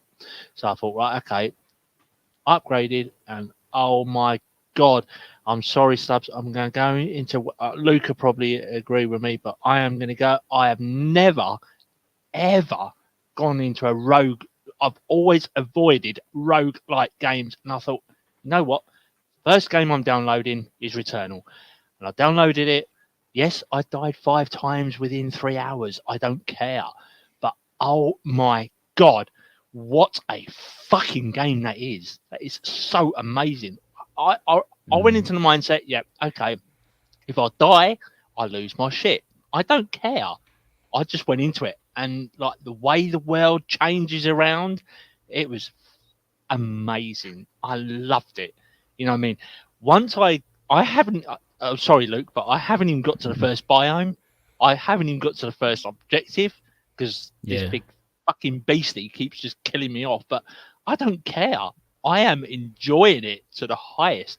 The graphics, the fucking weapons, the scenery, the way the bushes and these little creature things and these, I don't know what they are. They're like blue tentacle sort of things.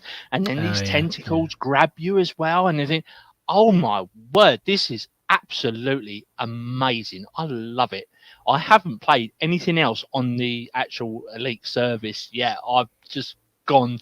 I keep saying, right, I'll have a break from Returnal. I won't go back to it. And I'll just keep going back for it a little bit more. And I'm thinking, I really should give it a break. No, go back to it another day. Go back. No. I'm going back. I'll just keep going back and back into it. It's such an amazing little game that is. Honestly, I can understand. People were saying a few months ago, when it was released, oh yeah, we need a checkpoint system. We need an easier level system. No, fuck it. I've never been in the roguelike game, but I'm enjoying every minute of it. I've gone into the mentality of it. Yes, I know I could die, I could lose my stuff, and I'll go back to the spaceship. I don't care. I am just enjoying the concept of way the world changes every time you die, and you just go back, and it's never the same route over and over again. It's always you're going a different way. You seem to be going the same way, but it's changed, if you know what I mean. The doorways are different. There's pathways with I still haven't found out how to deal with this big red shiny circle thing that shoots at you. I haven't dealt with it. I don't know how to deal with that, but I've sort of gone around that way. I've dealt with creatures.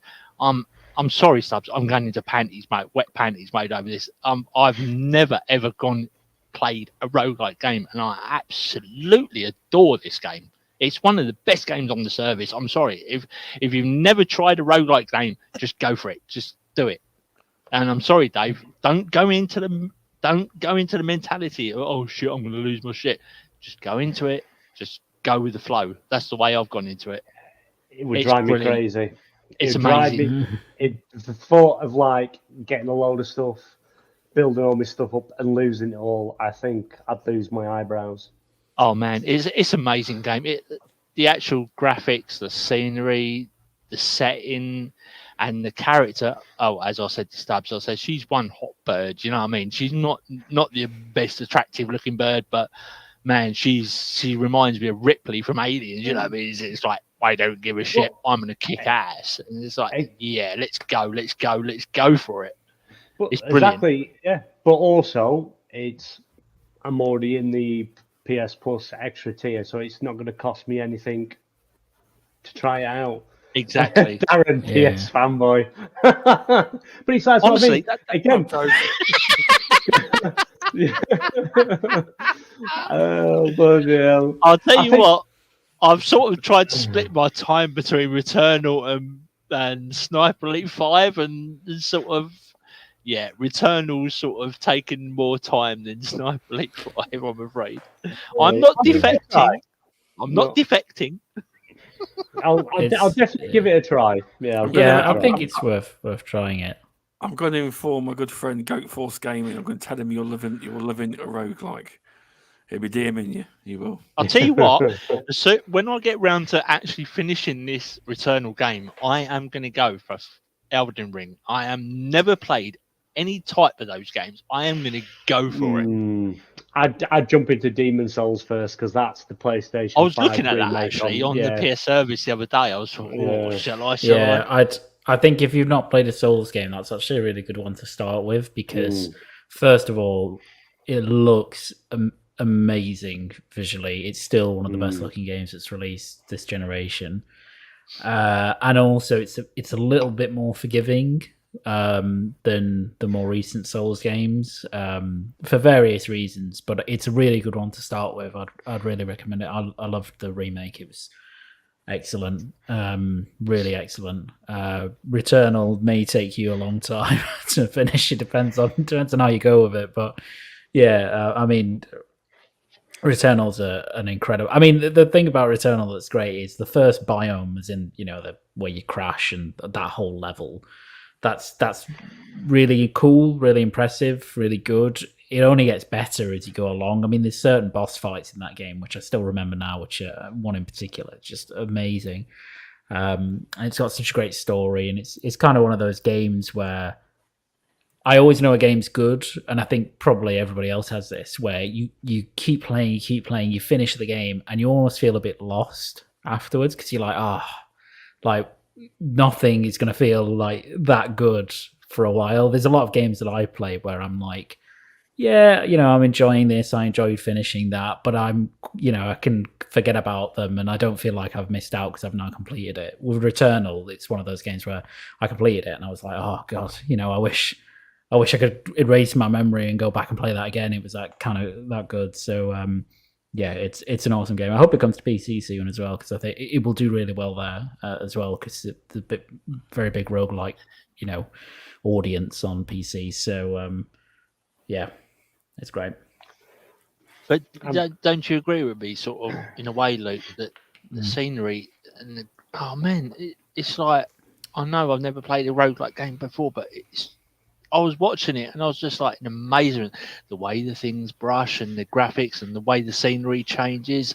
It's just brilliant. I can't, I mean, I've never done that sort of game before, but I can see, some people that were moaning on Twitter and on the internet a few months ago, oh, why don't you have a save point?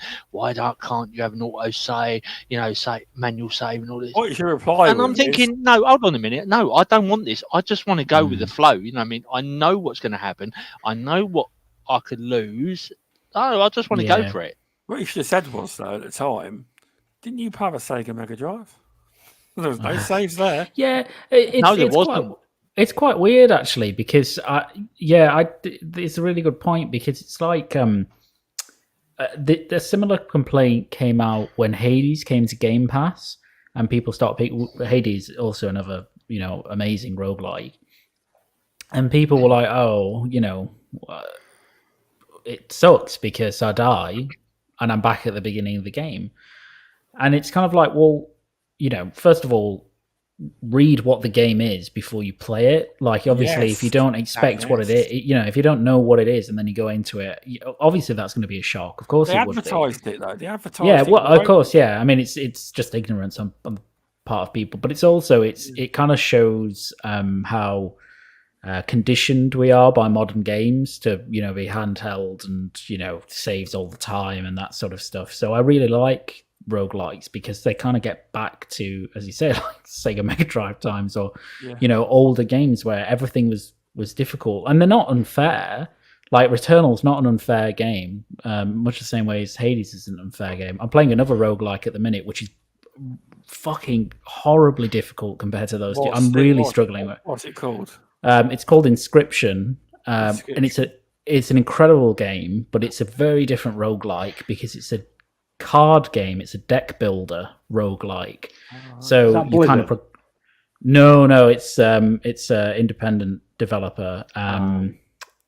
But you progress, you build up a deck of cards, and then if you die in the game that you're playing, then you go right back to the beginning. You start with a bunch of basic cards, but then you've got to build it up again. I'm getting close to completing the first act, but I just can't do it at the minute. Like, I'm really struggling.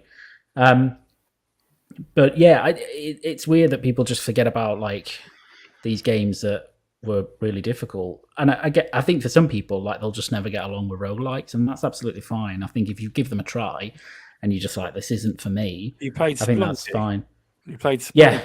Yeah, Spelunky, yeah. I've played it. I've died over 100 times. Yeah, well, it's the point. I mean, it's like Souls games. The point is to die, because the death is a learning experience. That's what it is. So, the Returnal in some ways is a bit less, or was at launch, less forgiving than other roguelikes, because in a lot of roguelikes, okay, you die, you lose everything, but there's some element of persistence. You can unlock stuff that will keep over run to run, where it makes it slightly easier every time. Yeah.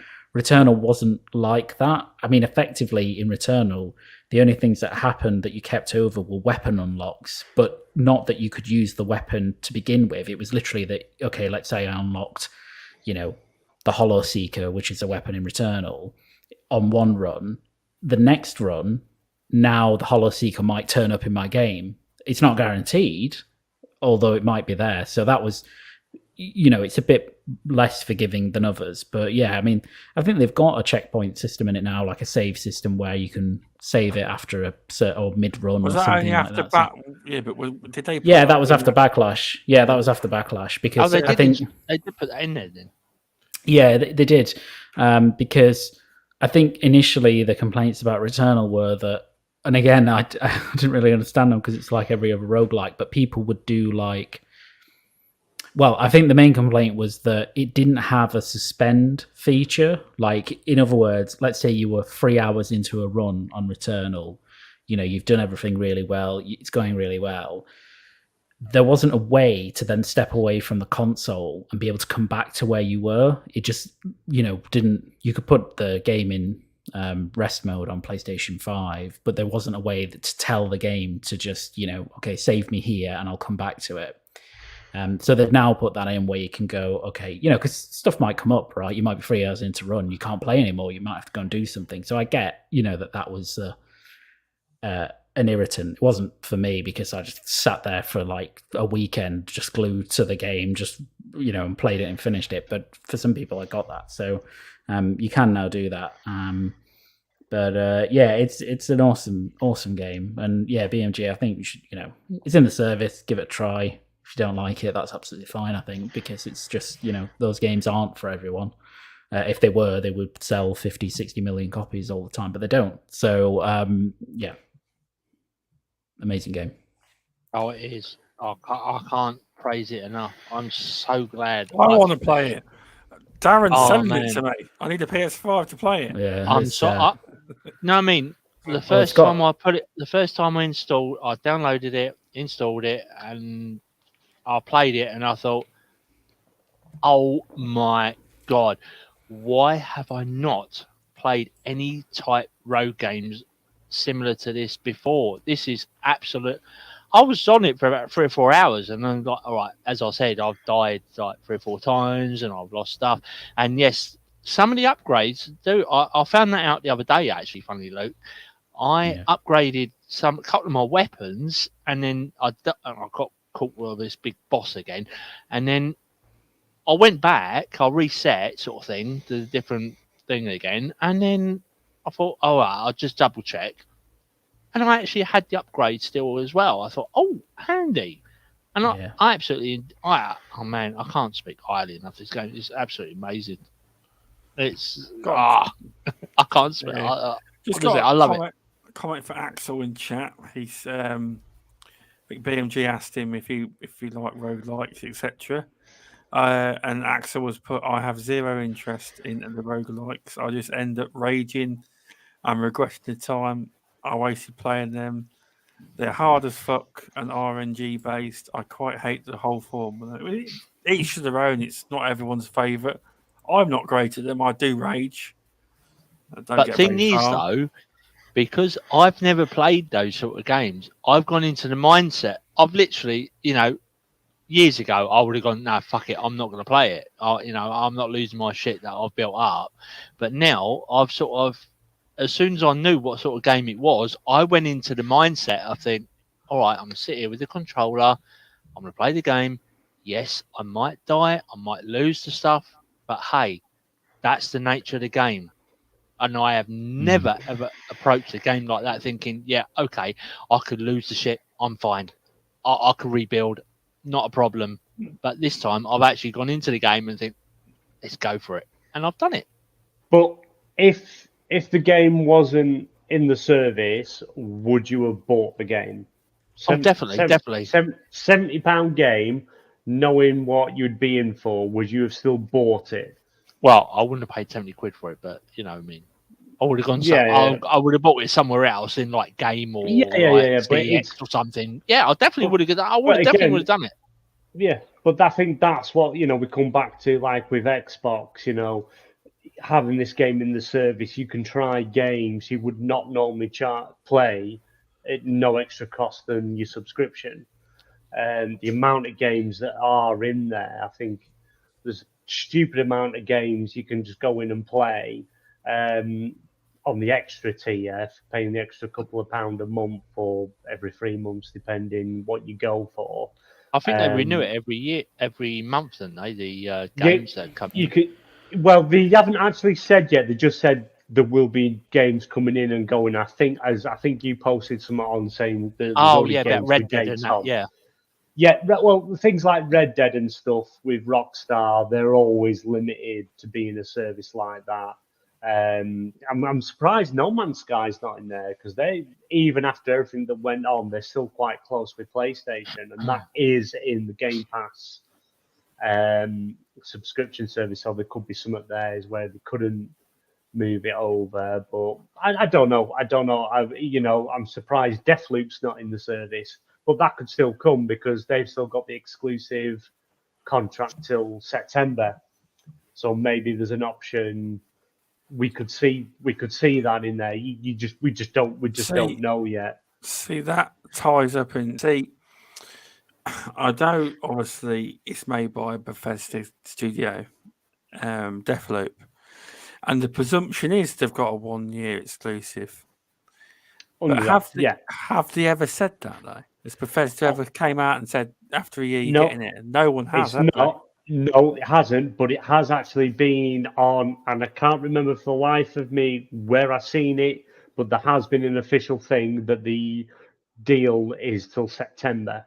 I think it's like 12th of September or something along them lines. I do remember seeing it in the small print. I can't remember what show it was on. But I do remember seeing that the exclusive deal runs out in September. That's when their year is up.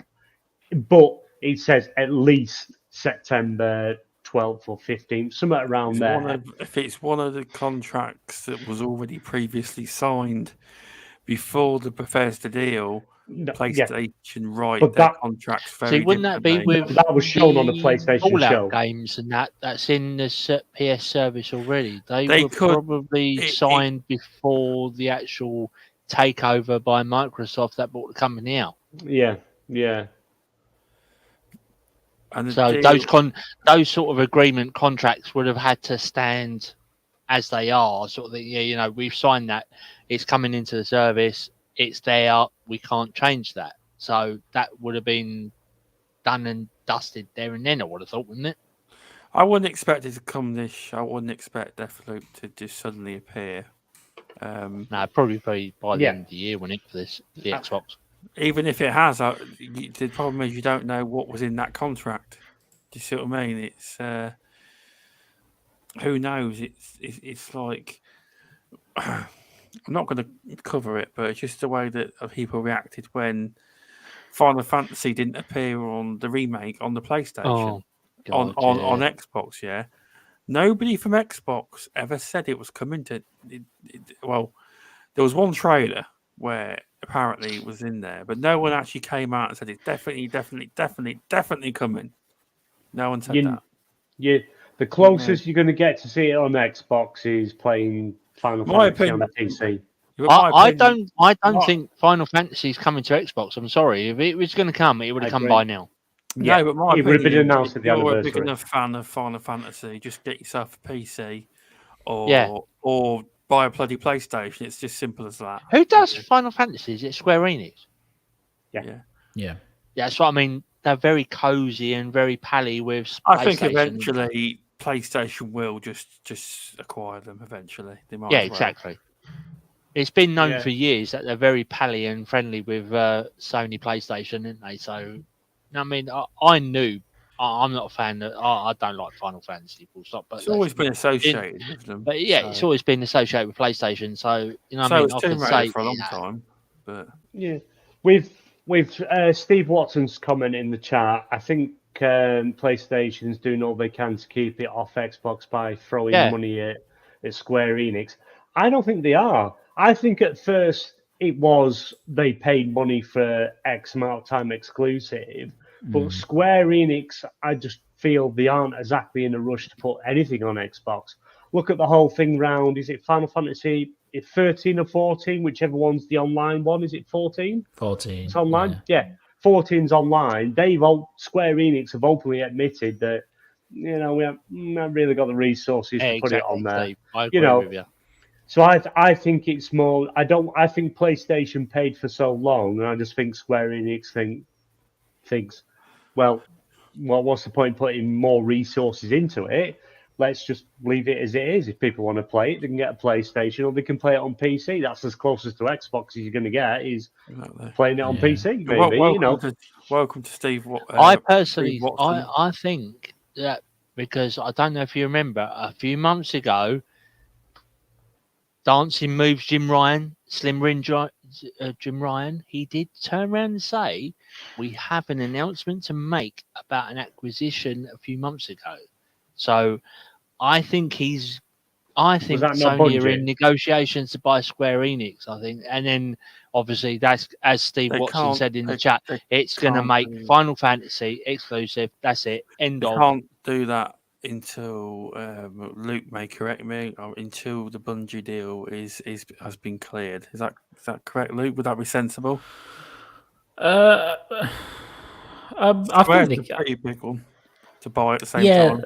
I think they're a pretty big one. I think they could. I don't think it would be that much of an issue from a competition perspective, but it would be still a pain in the bum for them to do it at the same time because you've got two big acquisitions going on concurrently. That's a lot of work to try and make that, to try and pull those through. So it'll be kind of a sensible, we'll do one and then another. And I think as well, will they buy Square Enix? It's possible, but do they have to? It's Probably true. not, because they have a good relationship. They have Final Fantasy effectively exclusive to their platform.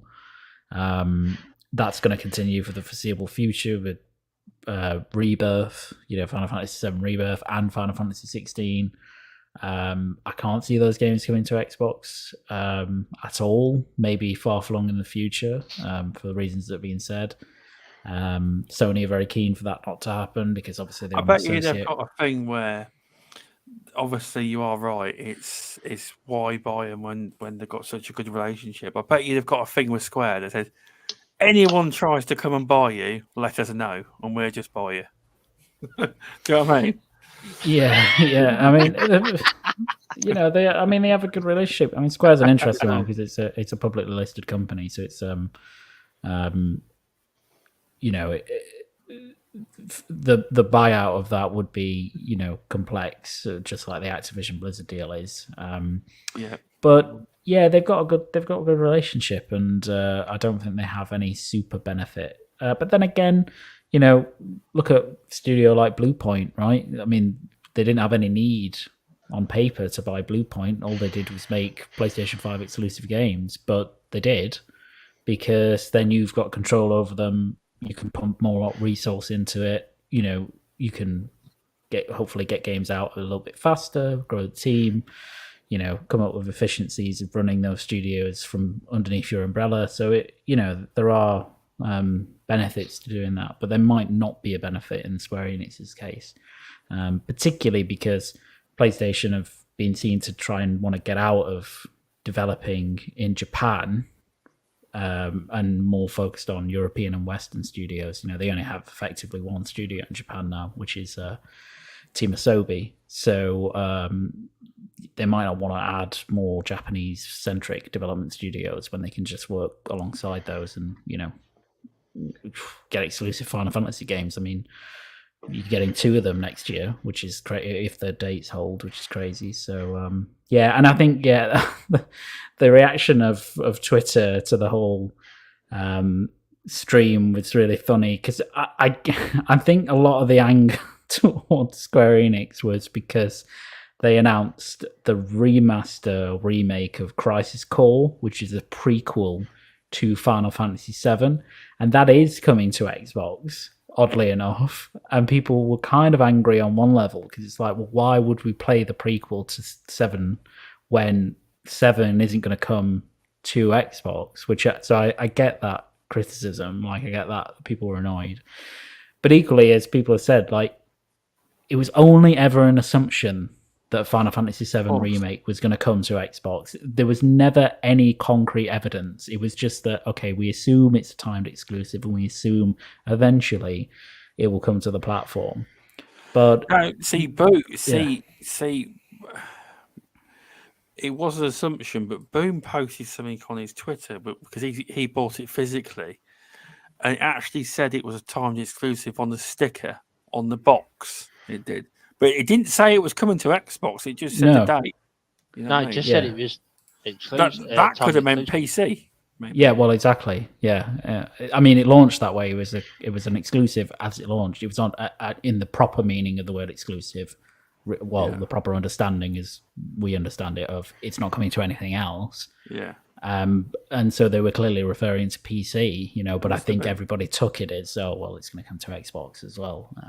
But it's just not. I don't, from Square Enix have this information in front of them. Like, how well did Final Fantasy 15 sell on the Xbox? It might have been really poorly, and they might have just thought, it's not worth it for us. We just want to put all our resources, and Sony are going to give us a bunch of money as well, because of course they did initially. And as you said, Stubbs, if you're that angry about it, that's fine, but just you don't have to buy the game. And if you're a super passionate fan and you really want to buy it, just buy, a PC or a PlayStation. It's exactly. There you go. It's the same kind of what I really dislike is the like hypocritical stuff of when PlayStation fanboys, if were complaining about Starfield not coming to PlayStation, and then every person under the sun was saying, "Oh, we'll just buy an Xbox, just buy a PC, just go and get Game Pass on the cloud or whatever." It's the same principle. You can't be angry about one and not angry about the other. I think people are more angry about this, I guess, because Square Enix aren't owned by Sony. But we have tons of third-party, second-party exclusive games that exist on both platforms. There's just particular anger about this one. I think probably because Square Enix aren't particularly liked, but it's weird. It just annoys me. Personally, I don't give a shit because I have everything, so I can just play it, and I love Final Fantasy, so I will. So, that's everybody else's problem, not mine, so I don't really get involved in it. But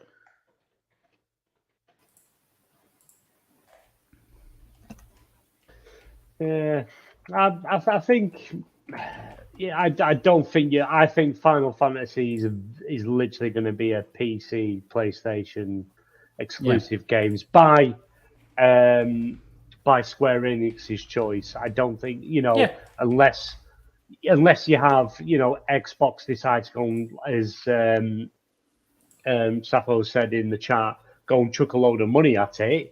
Whether to buy them, which I don't think they would sell. I don't think Square Enix would let Microsoft buy them. I don't think they would let it happen. But even if they chucked a load of money at them saying, just please make this game on our console, I just don't think they're interested. It seems to be these other games, like Avengers, they wanted it on everything because it's Avengers. That Disney, Marvel probably had a hand in that, saying it had to be on everything. But obviously they got Spider-Man exclusive for the PlayStation. But then we got Outriders day one, day in, day in the Game Pass service. But that's probably more because Square Enix didn't make it. They published the game for them. Square had an indication that game was going to do bad. It's a good game. It's actually Outriders is actually an enjoyable game, especially if you can get a group together. It's actually a really enjoyable game. It's just not that long, a little bit buggy, but they probably corrected that by now. But I just don't think Square Enix want to do anything really with Xbox on console. They're happy with PC. They're happy with PlayStation. They're known for being on them consoles. Final Fantasy, you think of Final Fantasy, you don't think of Xbox. Nobody thinks of Xbox when they think Final Fantasy. They think PlayStation. PlayStation's the first thought, then PC, not Xbox. And I don't even think Sony have to give them money. I just think Square Enix think it's easier. We'll make a lot of money here. What's the point in putting resources into an Xbox version if, from previous experience, it's only making X amount of money? That's my thought on it. I just think they don't want to make for Xbox. I think they don't regard it as a console they need to make for. Yeah, sure. I just want to. Safu said this comment. I just want to point out something. Phil and Satya need to just grab a bag of money, head to Japan, and make an offer. They can't refuse and be done with it. I mean that was a joke. But, I presume that was a joke. But that there, as Luke will probably tell you, even though the size of the company is nowhere near as big as Activision Blizzard, if Microsoft could pull off buying a Japanese company like that, it would be bigger news, the biggest news you'll ever see. The Western company buying the Japanese. It's not known though, Luke, is it, for a Western company to be able to successfully pull it off? Yeah, it's not super common. It does happen. It has happened, but it isn't very common. Mainly because there are a lot of difficulties. It's not even a sense of being able to do that deal and the legal and regulatory aspects. That's not actually that difficult. It's the M&A efficiency stuff. It's the analysis you do of how you integrate one company into another, how you integrate this business into another business. and it's really it's very you've got two culturally completely different companies. So what's the benefit to doing that? And often it's really difficult to actually analyze that and think about what if it's Microsoft buying Square Enix, just as an example. What can Microsoft bring? How do they integrate Square Enix into their business? So it's really difficult to do. Not impossible, but it's difficult. That is true. And Steve Watson, well, I've listened to Midweek Gaming before. You've just mentioned something that triggers me. So I presume you're on about Sega needs to be bought. Well, here we go. No, it doesn't. Okay. Yes, it does. Sega is owned not by. You can't just go and buy Sega. It's not as simple. It's part of Sega Sammy Holdings, and it's integrated into a much bigger business. They don't actually. Basically, I think the son's running it now, but when they first acquired Sega, the guy who runs it's basically Sega fanboy, and like they had arcades running for about 15 years, weren't making any money. Sega Sammy was bankrolling it, just in losses, just to keep the arcades open. And Sega is not a company that I would feel happy with Microsoft even buying. You'd basically piss off. You'd piss off the Japanese market. You've taken our. You would generally piss off the consumer. It would be like, oh, America's just bought on our gaming history. It wouldn't go down well. If you want one way to upset the Japanese market, go and buy Sega, which you wouldn't be able to do. But everyone keeps dreaming about it. I mean, it's just not going to happen. Ever. Everything has its price. Yeah, but the problem is, although Japanese business ain't like Western business, Westerns is just, obviously money is involved in Japan, but they're very patriotic people rather than the West are just greedy. They just take money, grab. They won't just give up their culture and heritage of gaming just for money. They'd rather sell it to Sony or any other Japanese company. They would. I just need to say, Luke, be careful what you say. Indie Gamer is in chat. Very careful. Yeah, be careful. He can flick the switch. I'll stop slugging him off then. He can do the kill switch. That's it. Let's stop talking about Indie Gamer. I'll stop saying how shit Hollow Knight is. I'll cut that out. That's it. Internet's going. God.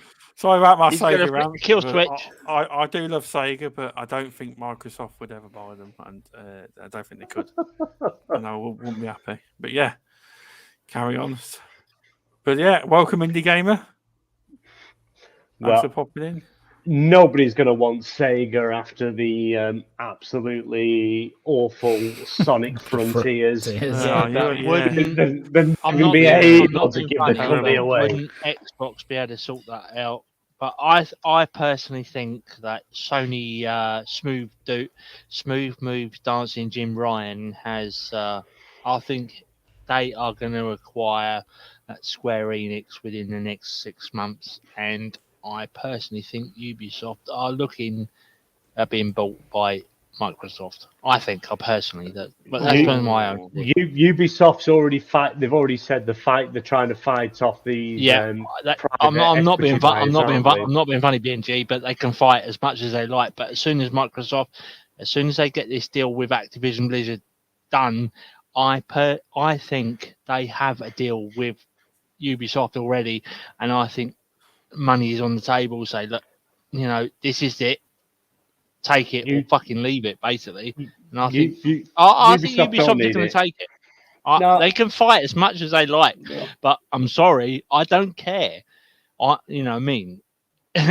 You can wave as much money as you like in front of someone. They're not going to refuse it. They're going to turn around and say, yeah, okay, we'll take that. Thank you very much. You know what I mean? Ubisoft You don't. can't- Ubisoft don't need it because you just wait till Skull and Bones come out. It's going to wipe the Skull and floor Bones with is anything you've Okay. ever seen. Skull and Bones is fucking dead. I'm telling you. It's not. It's Sea of been Thieves. Sea of ESPR Thieves will rot- rated. Sea of Thieves will wipe all over that. I'm sorry. I know we've played in Sea of Thieves, but I'm sorry. I'm not interested in Skull and Bones. I was when it was first announced, but not now. No, Sea of Thieves. Thank you very much. That'll do me. They've lost their chance. They've lost their fucking boat. I'm sorry. The boat has sailed. They've gone. They've done. No pun intended. Literally. But I'm sorry. I'm sorry, but you know what I mean. Microsoft, I think, have waived the money in front of Ubisoft. Say, look, let's get this Ubisoft, the Activision Blizzard deal done, and then we'll come in after you. And I think Ubisoft, probably thinking about it at the moment. But I'm telling you what, if people leave, that's right. I've got EA subs. would I've got an probably- email from thingy from GoForce. Yeah. You wave a wad of money in front of someone's face. They're not going to say, "Oh no, sorry, I won't take it." EA They're would going to take it. EA would probably want to merge with Ubisoft. Yeah, they would, but I don't think Ubisoft will. It doesn't matter the amount of money. The family will fight off whatever they can. I know the board is a whole different matter, but they fought off The last big takeover they fought off was what the company was called, but they were a games development company. Is it Event? Not Eventi. What was it? Vivendi. Personally, That's it. I think the deal's in place for Square Enix from Sony, and I think the deal's in place for Ubisoft within the next year and a half, probably. I'm sorry, if someone waved 300 billion in front of me, okay, thank you, I'll take it. 300 million? I don't care how much Ubisoft want to fight it off. They're not going to turn down that money. Listen, I don't know the market cap, but I would say Ubisoft's worth a lot more than 300 million. I would. No, I said billion. Billion? 300 billion? No chance. No. I think they're about 5. I think they're about 5 billion. 5 billion. Cap. That's what I mean. Yeah. If Microsoft waves that money in front of them and say, look, we'll have a chat after Activision Blizzard are done. How about it? They're not going to say no, are they? They can fight off as much as they bloody like. But I'm sorry, if someone waved that sort of money in front of my face, I was like, okay, let's talk. Well, Ubisoft if you probably needs give to them fold 2 or 3 everything. times, if you probably give them 2 or 3 times what they're worth, then maybe. But they are known to fight them off. Yeah, exactly. Ubisoft, I agree with you, Steve. Assassin's Creed is exhausted. Look, I had this discussion with someone on a certain WhatsApp group the other day. Out your mouth. If you're going to badmouth Assassin's Creed, take it out your mouth. No. I'm a big Assassin's Creed fan, but I personally think give it a fucking break. Look, Ubisoft Toronto came out and said they're remaking Splinter Cell remake. Do it. Look, let's just fucking give Assassin's Creed a break for about a year or 2 at least. Let's concentrate on. You're coming up 2 Splinter years. Cell remake. You've got 2 years. Assassin's Creed, the last Assassin's Creed game that came out was the launch of the new consoles, which is coming up 2 years. Yeah, but they've been coming out. I'm not. And the one before that was 2 years. It's been 2 years. Assassin's Creed has been coming out every year to 2 years. Let's give it a fucking break. Let's put those teams on. We need a live service. Next gen remake. I have been waiting for 10 to 12 fucking years for a fucking Splinter Cell remake. Let's get it done. Cancel every game you've got. Put all your teams into support studios to make my Assassin's Creed live service game. No, they've got different teams for different things. No, fold them all in one. If they're going to give Assassin's Creed a break, please move them over to fucking Splinter Cell. Nobody wants Splinter Cell. Ooh, don't you dare! Don't you dare! Don't you around with goggles in my head, in my black spandex, my little gun with my whistle. Yeah, nobody wants that anymore. Nobody wants that.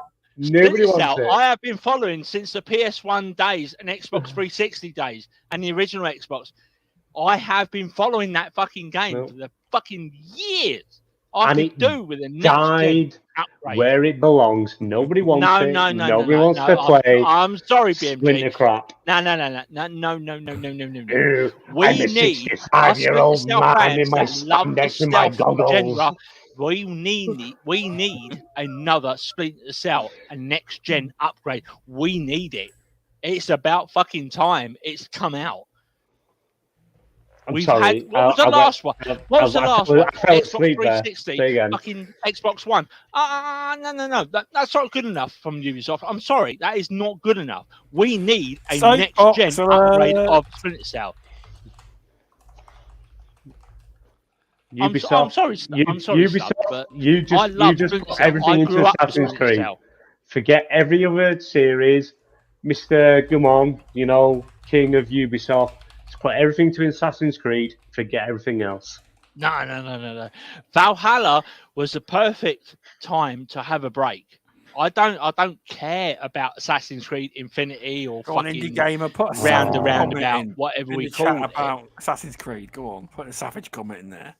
Fucking Assassin's Creed Infinity online multiplayer can kiss my ass as far as I'm concerned. I'm not interested in doing like assassin kills and then having about 3 or 4 fucking 10 people fucking running past me while I'm trying to do a kill. That's basically what it's going to be about. I'm going to get a doing picture. A fucking kill, and then you're going to have about 10, 20 fucking people running past you online, disturbing you. Well, no, that's not me. I want my fucking Splinter Cell. I'm going to get a picture of a tea bag on top of Sam Fisher's head. Just for you, Darren. You're a fucker, you are. You're a fucker, but I love you.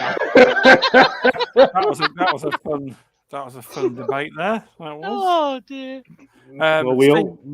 Steve Watson asked me personally who I'd want to see, but what if it ever happened? It won't happen though. But Sega, Xbox, or Microsoft or Sony, and they're both. I don't believe Xbox would know how to run them. To be honest, I think it'd have to be a Japanese company.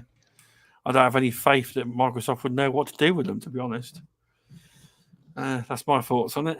I don't think they know what to do, really. Here's your information, Axel, that the Splinter Cell is not dead. It's been remade by Ubisoft Toronto. I do follow them on Twitter, and they're quite active at the moment. So they're so active, they're not doing anything. I think it's incredible how Axel can listen to us and that little debate there, you two. Well, thanks for the awesome show while I'm working on this massive 100,000 line spreadsheet looking for errors. How's it help? You probably made more errors. Probably added some errors in. Right, with Steve Watson saying, it says if they do Prince of Persia right, you won't have an issue with AC taking a break.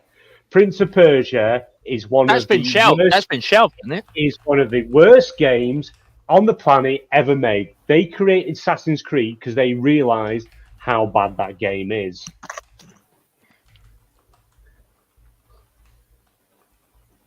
But if you all want a game to play, which is out now for the low price of $7.99, Blade Runner Enhanced Edition. That is a game you should all be playing. Okay. Tumbleweed goes by. Oh, here we go. Right. I knew Indie Gamer would put a good comment in there.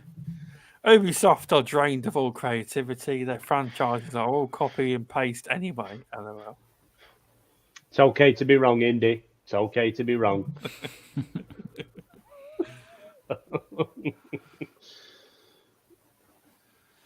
Yeah, Steve. Yeah. Good. It's again, it's hard because, like I say, I do understand. Ubisoft. It's literally every game that they're bringing out is pretty much near enough the same thing they're doing, just with a different coat of paint. If you thinking about it, if you had to be honest, who would be the best company to take over? I don't believe Microsoft or PlayStation would be. I agree. Honest, a lot of people will not agree with me, but I think Embracer Group should take them. Yeah. I think Apple. Embracer. Apple was a dark horse. Nah, Apple. No, I'm sorry. When I used to do like the Gamers and Drago, we had this discussion, and I'm telling you now, Apple are the richest. I know they're the wealthiest, but like they are the dark horses because they have been rumored to be interested in console sort They've of. been rumored to things. be interested in consoles for the past 5 to 10 years, and they've not done that yet. Apparently, they did do a console about 3 or 4 years ago, but Apple did not go forward with it because they did not think it was good enough. So don't count out Apple. Apple or Google. Apple or Google are the richest. I'm sorry. Tencent are making a VR headset. No. It's hard. It's hard. You know, to be honest, I don't think Ubisoft, even though I know they're saying like the profits are down. What was it, 14% over year, something like that. I think they're going to fight off what they can for as long as they can. But it's going to be one of the it's going to be Amazon. It's going to be, as you say, Apple. It's going to be Tencent, Embracer. There you it's going to go. be that side of stuff. I've got the official figures here, right? Microsoft have a 2 trillion, right, thing, right? 430 billion, Tencent. I did this because I was with Gamers and Drago for a while. And I'm not being funny, but Apple are the richest with 3 trillion. So, or it could be 1.4 trillion with Google. So, I don't think Google is going to even interest that idea. But are they going to relaunch Stadia? No. Stadia is dead. It's literally. It's on live support. I would have thought that myself. We have got Luma. Is it Lumia? Amazon's. Amazon are at the moment are standing at 1 trillion. So they could launch, but I don't know. But yeah, I had to research this with the other. Apple's already in game, and they've got the Apple Arcade service for mobile games. I don't think they're going to go any further than that. No, same with Netflix. It's going to be the mobile type games, and that's all. They make too much money. They make enough money anyway, because, rather than getting involved in the gaming business. I've got the figures here. What I sort of researched. It's like EA market cap is 37 billion, right? Sony have got 114 billion. 2 trillion is Microsoft. 430 billion is Tencent. 9 billion is Embracer. So possible. 1.3 billion is Take-Two. I can't see that, to be honest. 3 trillion is Apple. And Nintendo is 54 billion. And 1 trillion is Amazon. And 1.4 trillion is Google. So I'm not being funny, but I can see Google or possibly Apple there. I know Google have failed sort of thing with their Stadia, but can they relaunch it? Failed? Oh dear, that Stadia is so far under the ground now. There's no chance of reviving it. Well, no, you don't know. Chance. They could relaunch it. They've done away with and they've done away with their own first party studios. Mind you, wasn't that with Phil Harrison, the ex-Sony guy or the ex-Xbox guy? Oh, Xbox guy, that's it. Phil Harrison, that's it. He goes places. Both. Yeah. Oh, he was ex-both. He was at Sony during the PS3 era and before that, I think, and then. But I would say, Microsoft. If anyone, if Microsoft or Sony are not going to buy Ubisoft, I think it's going to be Apple. I'm sorry, Apple are the dark horse. I know, Stubbs, you said they've been trying blah blah blah blah blah, but it wouldn't take long for them to get into the console market. It really wouldn't. Really? I can't see it. How rich Microsoft are? They've been trying for many years. They still can't get the fucker right. But according to this, I don't know how true these facts and figures are right, but Microsoft are 2 trillion and Apple are 3 trillion. So make of it what you will. That's just going by the latest figures. That's all I'm doing. Apple usually are. Yeah. They might have the money, but I don't think Apple aren't interested in that. They've gone with Apple Arcade for their software side, for their App Store service. Yeah, but all I can say is Microsoft are worth 2 trillion, and they're still struggling to bring games out and manage their studios. Do you know what I mean? Yeah. Plus, we're trying to, even when people are referencing. Oh, don't get me started on struggling to bring games out. That annoys me. You know what I mean? Yeah. I mean, I have to agree with Noof Nukem. He said something a while ago. You know what I mean? How much longer can we keep going with the COVID pandemic excuse? You know what I mean? Most of the offices, etc., are back to work now. They have been ordered back to work. You cannot keep using that one excuse for delaying games. COVID's still going. Yes, COVID's I know. But just because it's not declared, I've literally just got over having COVID, and I tell you something, it is an absolute awful thing. I wouldn't wish it on anyone, and I can't imagine what some companies are going through. Yeah. Also, I'm not being funny, but I lost my job near enough. I was hospitalised last year, so yes, I can understand what you're saying, but in other aspects, you know what I mean, how much longer can companies keep saying they're delaying because of COVID, blah, blah, blah, blah. You know, I can see some sides of the argument, and I can see the other side of the coin, you know, what Noof was saying. You know what I mean, how much longer? You know, most companies are saying, like, you know, come on, you got to come back to the office, you got to do this, you got to do that. So how much longer can it continue? Yeah, but a year loss, like indie gamers said, a year loss is a massive effect. Yeah, it's not that people aren't using COVID as an excuse now for development, because clearly, first of all, companies that had remote working issues have pretty much ironed that out. So they'll be, you know, operating at relative efficiencies compared to where they were, or they will have people back in the office working as normal.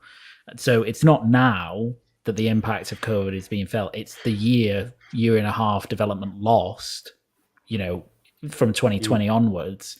That's why games are pushed back, you know, and that's why COVID is still an issue. It's not as if, you know, the current world situation with COVID is such that it's delaying games. It's all the time that's been spent before that, when it was actually full-blown proper pandemic mode.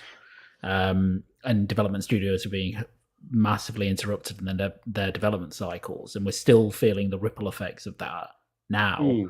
So it's, you know, going 2 years' time, you know, pending COVID just becoming properly endemic, etc. Obviously, if people are using it as an excuse, then it would be a bit weird, because we're we're completely out of the phase of development of that. So, but, you know, teams are going to be behind. Like, they're all behind. I mean, Final Fantasy 16 was scheduled to launch, I think, initially this summer. You know, it's pushed a year because they said we lost like 6 months of development time. We just couldn't do it, you know. Yeah, it's just one of those things. It can be frustrating, I think, to keep hearing, you know, that games are being pushed because of X, Y, and Z. But, you know, these are people; they're not robots. These are massive organizations of people.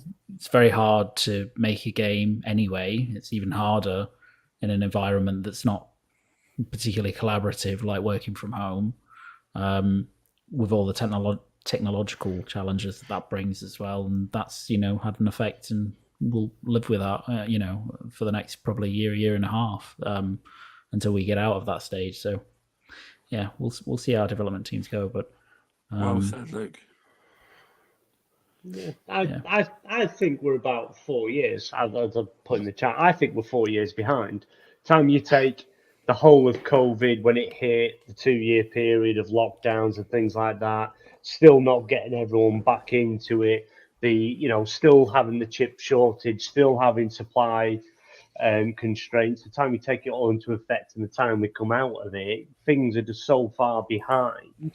It is going to take a long period of time to get things back on track. And I just think, you know, like with the likes of Xbox, it's kind of, everyone thought this was going to be the year of Xbox, and it's all backfired and pushed another year down the line. It's going to be 2023 is going to be the year of Xbox.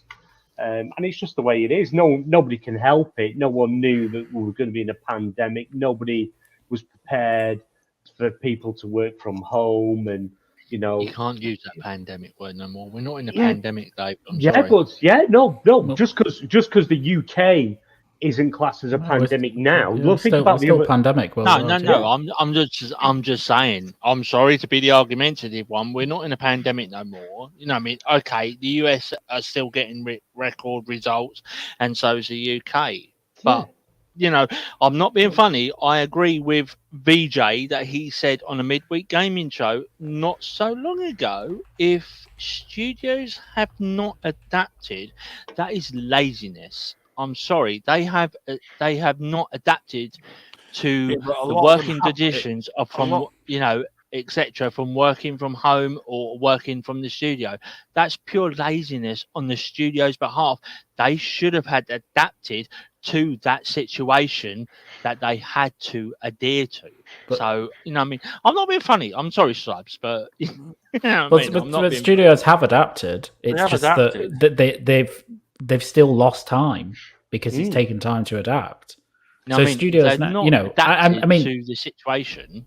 But they have. Laziness they have on their adapted. behalf. It's not laziness because, first of all, like studios don't have contingency plans for pandemics. So game development studios, nobody was anticipating. No, what I mean is they would have had to adapt from the current situation. But they have. COVID, but blah blah blah. But they have. That's what we said. I mean, first of all, some studios may not have had to adapt at all because they may have been, like Moon Studios make Ori, right? They were fully remote anyway. Pre-pandemic, that's how they operate. Obviously, they didn't have to do it. Smaller independent studios wouldn't have had to adapt. If you're taking a huge 600-person AAA team, they would have had to take a long time to adapt to working conditions. And just when they've got to a kind of normal cadence, it was probably the time when, people were starting to go back into the office or adapt to hybrid working, etc. So that's the stage that we're at now. Everybody's adapted to that, whether they do a half and half or they're all back in the office or they're fully remote or whatever. It's not that's causing a delay in the games. It's essentially the period from the start of the pandemic, probably until about mid to end 2021. They've lost tons of time having to adapt, get their hardware right, get their procedures in order, how they collaborate, all of that stuff. That's the thing that's delaying games now. It's not that, right this second, Bethesda Game Studios are struggling to make that's their problem. No, but they have adapted. Like, what? It's not. Let me put it this way. No, go on, Stubbs. No, the same people that are saying like things like that are the same people that would moan about the game being buggy and being released. Will be the same people moaning. Oh, you've just released it. Oh, well, no, but what I'm trying to say is, Stubbs, because VJ mentioned it a few weeks ago on your midweek gaming. He said that if companies haven't adapted to the working conditions, due to COVID, etc., that's laziness on their behalf by not accepting the adaptations they have to make. Yeah, but he wasn't saying that. He was only saying that in content. He wasn't saying that every studio. Just saying that. I know, but he was saying basically that if they haven't made adaptations to the working conditions, that is laziness on their behalf. But it's not. First of all, it wouldn't be laziness because it's not just you can't just go, okay, we now have to all work from home or half of us has to work from home, and so let's have a think about how that would work. Let's take 8 months to do that, and then let's implement it. Like that all takes an enormous amount of time just to even conceive of how a game studio is going to work in those conditions. Then you've got to execute all of that. That all takes time, and then you're in a position where, okay, does this work? Do we need to change this slightly? All of that takes time, just like any other organization, any big scale organization. So that's there's no laziness there. It just takes time to do it. And also, right now, I think the point I'm trying to make is that all these studios have adapted now to the style, hybrid working or however they do, or going fully into the office, business as usual. The problem is that in the past, when they had to make all these different changes to their working conditions and procedures, that process took a long period of time, because of course it did. It's really hard to shift 300 developers to remote working. And now with the schedule of game releases has paid the price for it now. It's not that Bethesda Game Studios right now is saying, well, we're having to delay Starfield because COVID right now is kicking our arse and we're finding it really difficult to develop a game. It's that they lost, 6, 8, 12 months back when COVID started in development time because they had to figure out how the hell do we make a game in these conditions. That's the problem. It's not laziness, and it's not that they haven't adapted. It's just that there was a period of time where this stuff was really difficult to do, and it cost every single developer on the planet, I'm sure to some or greater or lesser extent, some difficulty in developing in their game, and as a result, we've had delays. Every studio has had, most studios have had delays out of this. So particularly the big ones, the big AAA ones, because they would have been the hardest to adapt to the situation.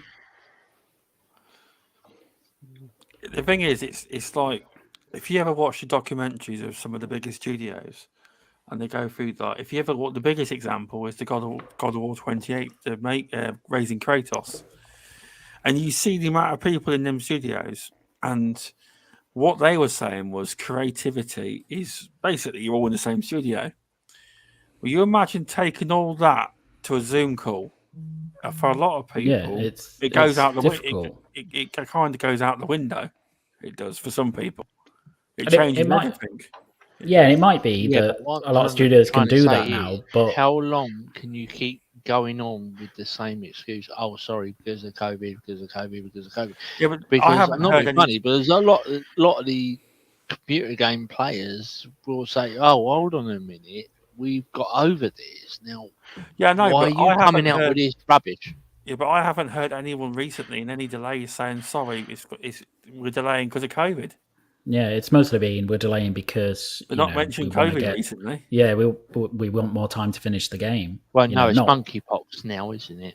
Apparently. Yeah, but a delay's never bad. A delay in a game is never bad. It can only make the game better. But like as indie gamer was saying, when it says even with a large team, adapt to remote, it still slows things down as they can't collaborate between departments whenever they need. They probably do daily video call meetings instead, which is true. But you can imagine, but you can imagine, like, say one department wants something adding to in the art department. I'm assuming it's not going to be a matter of phoning someone up. It's going to be an email. And it's going to be when they get the email. So here's one situation, Darren, for you. So say you work on the game. I don't know how you make games, but I imagine you have to get builds.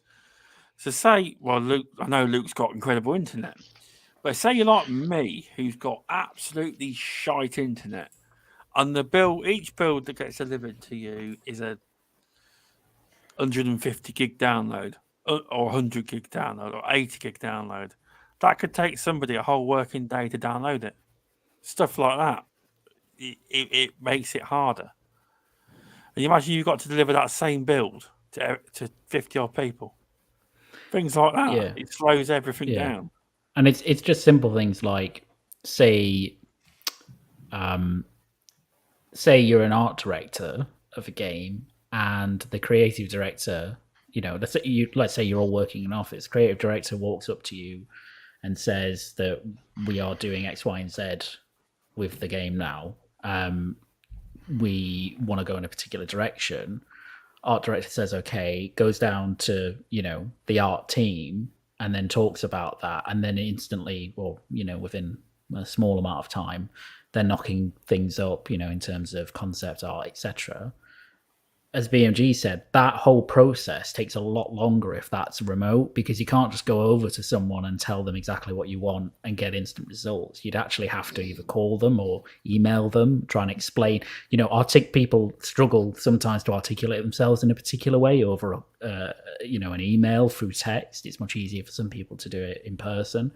So it's just, all of this stuff takes extra time. It's no doubt resulted in difficulties for teams trying to adapt on the fly to how they're developing their game. I'm sure now they're a lot better at it because they've had to be, right? They've had to adapt to it. But, at the start, it would have been tremendously difficult, particularly for massive teams. Oh, yeah, most definitely. It's it's a good debate, Darren. How long can you keep going on with this? But I don't think anybody. I think it's people stuff say the same excuse, blah blah blah blah. Not though. But how long saying can it? you keep going? But I don't think who's saying it. What developers are saying it? I think Stubbs is right. There's not been many developers. Starfield. Todd they didn't say. Yeah, or Redfall. He didn't go. Sorry, we've had COVID. It's not out yet. Just said that we're still working on the game and it's not quite ready yet. And I think the only one that I saw that actually said COVID was an issue was the Final Fantasy 16 developers. They said we had to delay it because we lost about 6 months through COVID. So that's why instead of this year, it's coming out next year. But I think that's a fairly reasonable excuse. Like, it's not, it's not as if every team's going, oh, you know what? Our game's shit. We actually have to redo it, and it's shit because we've just made some bad creative decisions. People are saying, well, actually, COVID's really messed up our development. We need to delay it. Yeah, I think Indy said it's like they're not using it as a cover story. They're just saying what's caused the delay. And some like Starfield, Redfall, they haven't said specifically, but it's clearly just they want more time on their game. That might be because of COVID. It might not be. But it's like, how should you put it? I do see the comment a lot of people saying that, but the same people, if these people just release what they had ready, they'd then moan, oh, well, this ain't ready, should have been delayed. Yeah. Well, you were fucking moaning about it. Yeah. You wanted it, here it is. Do you know what I mean? Yeah. You know what I mean? Give me Starfield as it is. I don't care if it's buggy. Now, everybody knew that Starfield was going to get delayed and God of War Ragnarok was going to take its place. I've been saying that for fucking months, but nobody sort of believes me. So I've left it. I could imagine, PlayStation with the cheekiness, indie gamer, Starfield 12 frames per second. That's just the normal frame rate, isn't it? That's what. Even if it's had 7 years. I was listening to a lot of people that are Bethesda fans, and they were saying that compared to previous, obviously, Bethesda games, what you actually seen on screen there with Starfield was quite a big upgrade compared to previous games. Yeah, I think it made some visual improvements in their engine for sure. What they're doing, it's definitely more impressive than any other game they've made. Although you would expect it to be. I mean, it's on next gen console, but yeah, it definitely looks a lot better. Next gen only, yeah, it definitely looks a lot better than like Fallout 4 did. Because I was listening to a lot of, and they're right. Now, I might be wrong. Now, you know how they said all the games are coming out in the next 12 months? Some people were saying that they reiterated that quite a lot, and then they showed you Starfield after they said that. So there's a lot of speculation that it could. I mean, fair play if it does. If it need more time, Starfield could slip past that 12-month window. I mean, technically speaking, any of those games could, because they're not beholden to Microsoft saying they're coming out in the next 12 months. But it is, because the fact that they did say targeted 12 months doesn't mean that they will. No, exactly. That's Diablo 4. I don't think that will release next 12 months. Personally, I mean, it could do. I don't know. I'm not in developing the game, but yeah, it's all a lot of it. What it is people are salty.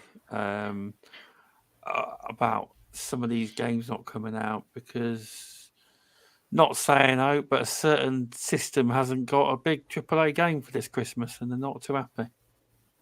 Certain people ain't. And the This other one is- will have God of War Ragnarok. You If know? it's Wow. not delayed. Oh man, I can't wait for Yeah. that. Well, this Oh. this is the value of being a multi-platform gamer. Exactly. You know, Exactly. not locking Oh, yourself more down. breaking news on Twitter of no less from GameSpot. I don't know how true this is. Good news, GTA fans, development on GTA 6 is well underway. I don't know how true that is. I haven't. That's old news, that.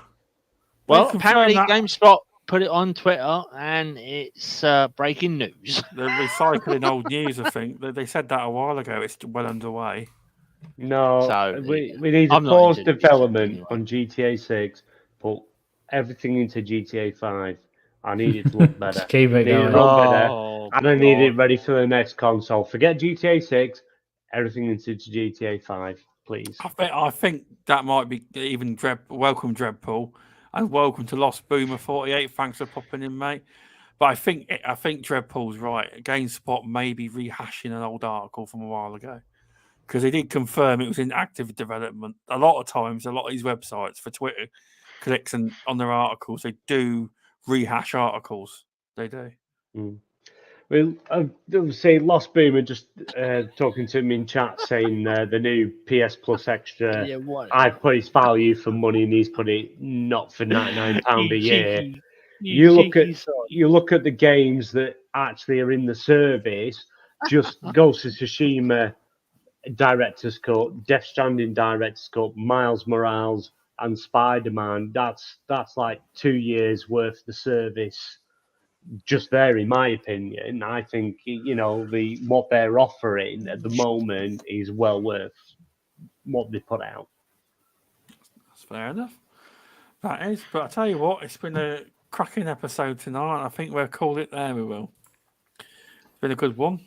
Been some good topics. Yeah. Covered We had a some good special stuff. guest at the start. Darth Vader made an appearance. Yeah, He Everybody, did, yes, yeah, he did. Yes, Yeah. everyone, you need to look at this. You need to watch this. If you're on audio platforms, listening after the fact, please go to the YouTube link. It will be in the video in the description, and look right at the start. We have a special appearance from a special guest. We do, and I didn't even know it was happening. I didn't. But yeah, thanks everyone. Thanks Indie Gamer, Steve Watson, Dreadpool, Lost Boomer, BMG, Darren. Always do this with a chat. Safu. Just going out with chat. See Axel. Thanks for popping in. Luke Steele was in there as well. Going up. Can't find no more. But yeah, Indie Gamer once more. He wants an encore. can't keep every Sunday night. Now, Innit? one question is, right, someone messaged me on Twitter this morning, Mike, you might know him, Stubbs, because you follow him, Homeboy, something, I can't remember the... Homer J. Yeah, that's it, Homer J. Now, you cannot stream the Xbox or PS5, PS4 collection of BioShock. Now, I messaged him back. I said, can you do the Xbox 360 versions of BioShock? Can you stream that? But he hasn't got back to me. But apparently there's a thing on 2K that you cannot... He messaged 2K, and apparently you cannot stream BioShock collection. Yeah, well, I didn't know that until this afternoon because he would message me this afternoon. Don't know about that, but game developers can do that if they want to. They can bring in rules. It's like when you, sadly, I mean, I don't believe every time you click agree on a game, do you read the 2,000 lines of agreements? I don't. I click through them. And there's no end of crap in there. You don't even realise what you're agreeing to half the time. I read everything. I just don't understand it. Yeah, because apparently, I don't know what it is, because apparently Steve, whoever it is, Homer, he messaged 2K, and apparently the response was, okay, you cannot stream from Xbox or PS4, 5, the BioShock collection, but you can do it from the next BioShock game. So Well, you'd be able to if you got a capture card. I don't think it'd be able yeah, to. you put can do it through the card out. capture card and that, but like they're basically saying, if you haven't got a capture card, etc. You've But got the- to wait for the next BioShock game, However- and then you can stream it. Now, I think PlayStation on the Final Fantasy. If you try and record on the PS4, the remake, I know someone at the time had it, and when on the recording showed up, there was a load of copyright marks on it, so you couldn't do it. But some companies do that, they do. But we'll have to look into that one. That's interesting. But Homer J couldn't seem to understand why he couldn't get a definite explanation from 2K You mean streaming why on you Twitch? could not stream the BioShock collection. Is that what you mean? Streaming on Twitch and stuff? Yeah, exactly. You cannot do that. Apparently 2K blocked that the BioShock collection.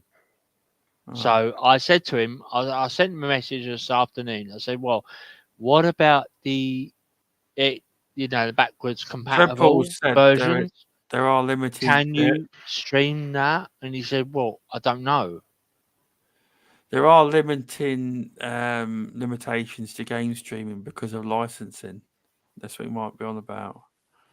Oh, so 'Cause- maybe 'cause maybe the BioShock collection is not due to. Yeah. Sometimes it can be music in the game that can knacker it all up. But surely, if you've got a license for the game, you should be able to stream it. Surely. I would have thought so, personally. So I said to him this afternoon. I said, "Look, can't you stream it?" He goes, "No." I said, "Apparently," it was like he brought up all the Reddit, the conversations, and I said, "Well, what about the backwards compatible, like the enhanced?" He said, compatible. "You know what?" He said, do. "I never thought of that." I said, "Well, get back to me when you've sort of tested it out." Just test it. The backwards compatible ones will be fine because they're the original ones. There must be something. Yeah. I don't stream, you see, so it doesn't. I'll be honest, don't really bother me. I'm not a streamer as such. I wouldn't even know how to stream. I barely know how to get on here. I barely know how to make this work. So. All right. I'll tell you what, Dave. You do well as a streamer. I'm telling you now. You will be absolutely amazing. Lost Boomer, so Luke. Yeah. Luke will do amazing. Lost Boomers basically said it's got to do with you're not allowed to earn money from it. That's what it would be. They just take anything you earn and then. I'm gonna have to look into that because I've got the BioShock collection on, through the PS4. So take your couple of pence off you, Darren. If you ever make some money on Twitch, take that couple of pence. I've got 125 followers, so I'm not too worried. But I'm gonna have to look into that. Are you back yet, Luke? I was looking away. No, he'll be back in a minute. Then I'll try and wrap the show up. I don't know whether Homer J was on about. Is it to do with the copyright music, or would it be 2K just like that? Put a block on it, say no, you cannot stream this. Don't care whatever it's for the music or whatever. Developers can do, publishers can do whatever they like if they want to. Oh right, okay. Well, they can. It's their game. They can even They can literally do what they like. But streaming helps promote the game. So, but it just seems weird that possibly Mike said, I think his name's Mike. He said that the next, what he quoted was from Reddit, was saying the next BioShock game would be able to be streamed, but not the BioShock collection. Probably something with the licensing, maybe. Yeah, possibly. Well, I'm going to wrap the show up now. Anyway, now Luke's back. I was going to say just before we wrap up, we've got about 5 minutes. Yeah, okay. Right. Well, bit of a quick, bit of a quick bit of fun to end on for you three, right? Pick a game. 3 games. 3 your best games ever in the world. Most favourite games. All 3 of yours. Get them in mind. Think about them. Let me know when you've got them.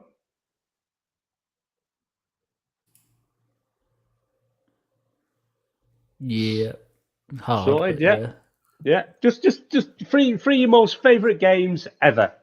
That Yep. you know you'd put your top 3 that you would always come to. Right. Darren, got yours? Yeah. Right. So you got your 3 top games, your 3 games that you love, best ever. Right. So, Stubbs, we'll go with you first. Sonic.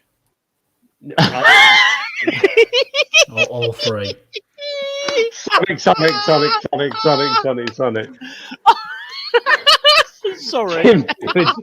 Right. Oh, So, dear. right, you've got your 3 games. So, Stubbs, right.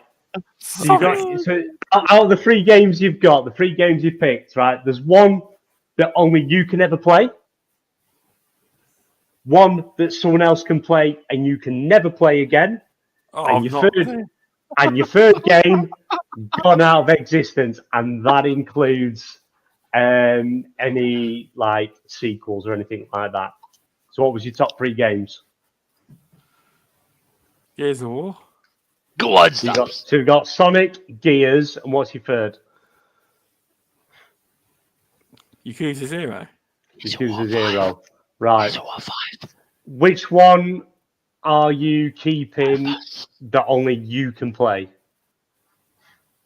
Oh, Ooh. 5 bastards.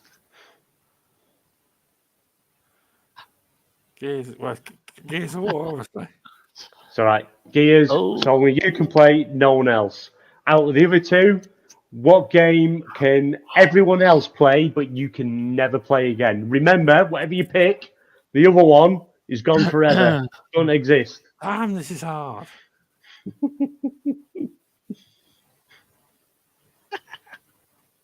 Oh, he's put Stubbs on the spot. Dun, dun, dun, dun, dun. It's the final Sorry. countdown. Du-du-du-du. Du-du-du-du. Sonic. Sonic. So everyone else can play Sonic, and you can never play it again.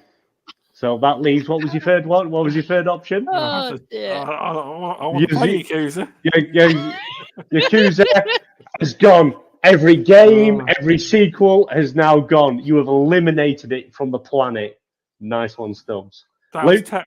That was hard. That was it. Right. Luke, what's your top 3 games? What have you picked?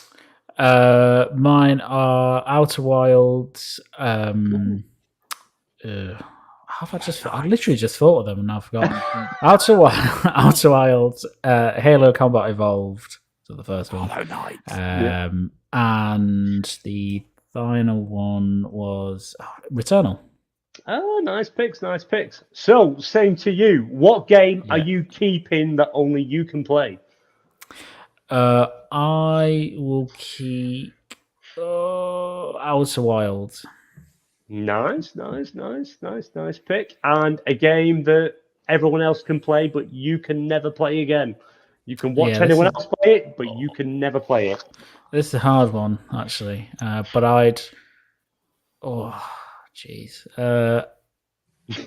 I mean, out of the 2 that I've picked, I'd probably have to say Returnal, which would mean that Halo would just be eliminated forever.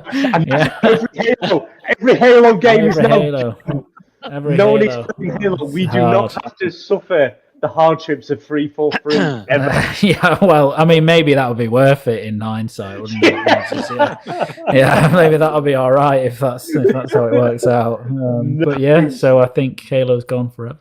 That's Rip it. Halo. So, rest in peace, Halo. We'll have a minute's silence for you in the Halo, future. Honestly.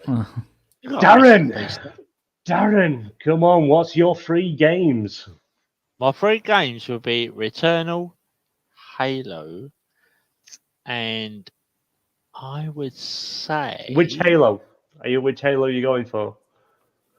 Halo 3 ODST. That's my favourite. Really? ODST? Yes. Okay, fair enough. Okay.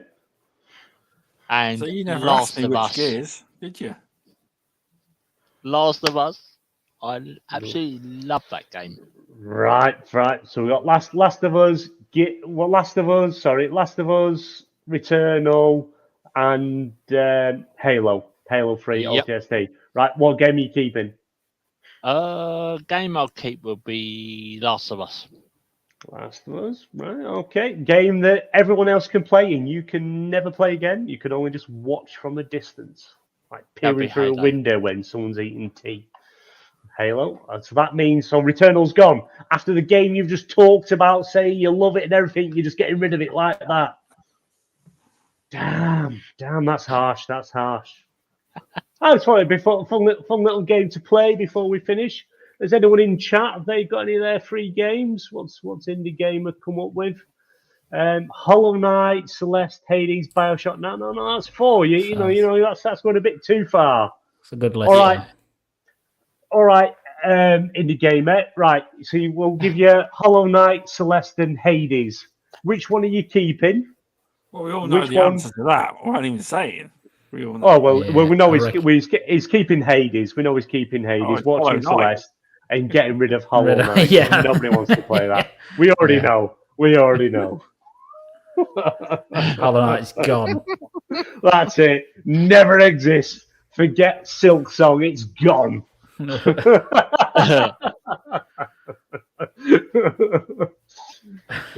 Silk Song, what's that?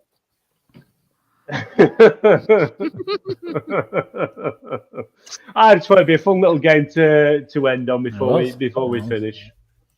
What's yours then? What game are you keeping? Superman Returns, of course. What? So Superman Returns is the best Superman game ever made. Ever. It's not a high bar though, is it, BMG? It's not high bar with Superman. What about the other two? That is true. You got to have two more. A game game I'm going to keep is Superman. That's top of the list. A game that I can watch someone else play and never play again. Oh, that is actually a tough one, to be fair. No, forget no. Sonic, believe it or not, Sonic's on my list. It would be, wouldn't it? Sonic would be top, wouldn't it? A game I could watch and never play again, I think I would go with Destiny. Destiny would have to be a game I could watch. I do enjoy Destiny, but I would happily let someone else play it and me watch it and just enjoy someone else watching it. A game to completely get rid of out of existence. First Sonic. Oh, I'm afraid I'm going to have to Sonic 1 because the picture behind me says it all. Yeah. Get rid of Sonic forever. Oh, it's gone. Stop saying it. Get rid of it. I was going to put Gears in there, but my hatred for Sonic just overtook. I didn't know that was me that booted him. The dark side is strong against Sonic. It was a toss-up between Halo and Gears, and I should have chosen Gears, but you know.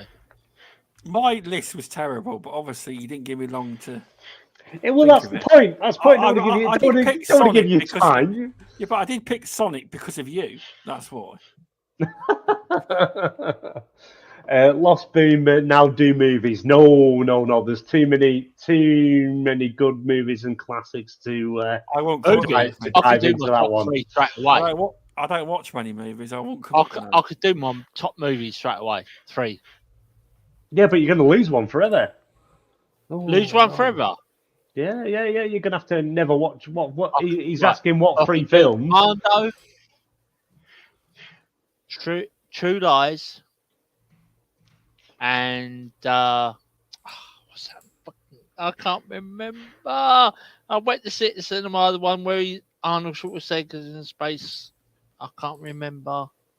Total Recall. Total Recall. Top 3. There you go. And the one I could lose is quite happily Last Action Hero. There you go. Last Action. No, that's a classic film. Last Action Hero. No. No. Total Recall was the best one. She was the bad director. That was it. Where he cuts Michael Ironside. Oh, hence the fucking experience of Splinter Cell. She was the bad director. Splinter Cell. We Yes. can't. Let's not rehash over that waste of resources. Hey. Splinter Cell. Oh, I'm No, sorry. Splinter Michael Cell. Ironside is the No. voice of fucking Splinter Cell. He is the voice of Scanners. He's brilliant. No, I no. don't care. I don't care. I can go Oh, on for hours. With Predator coming up in the chat, I don't know if anyone in the chat or on panel has Paramount Plus, but the new Predator film is coming day and date into the Paramount service. Fucking Paramount Plus fanboy. Sorry. There's only one. There's only one original. That's Arnold Schwarzenegger. Sorry.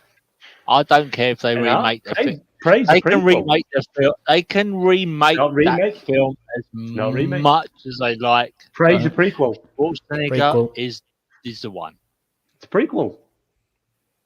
Before Arnie. I'm sorry, BMJ, but no, I don't care. Prequel or whatever. Schwarzenegger is the god. He is the king. He is the one. I grew up with Schwarzenegger and Stallone, so I'm sorry, those two. I don't care what they do.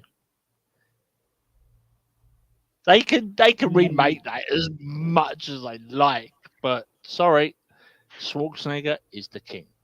I don't care. Back in the day, maybe, but now it's all Tom Cruise now. No. I can understand. Tom Cruise is the only man that looks younger by every film he does. I'm sorry, Stubbs, this is going to go on to a different subject whatsoever. I can understand when people want to say, oh, yes, let's remake Predator, let's remake Aliens, blah, blah, blah. That's fine.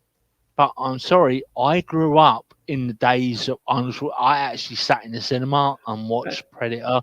I actually watched Total Recall. I actually watched Last Action Hero, etc.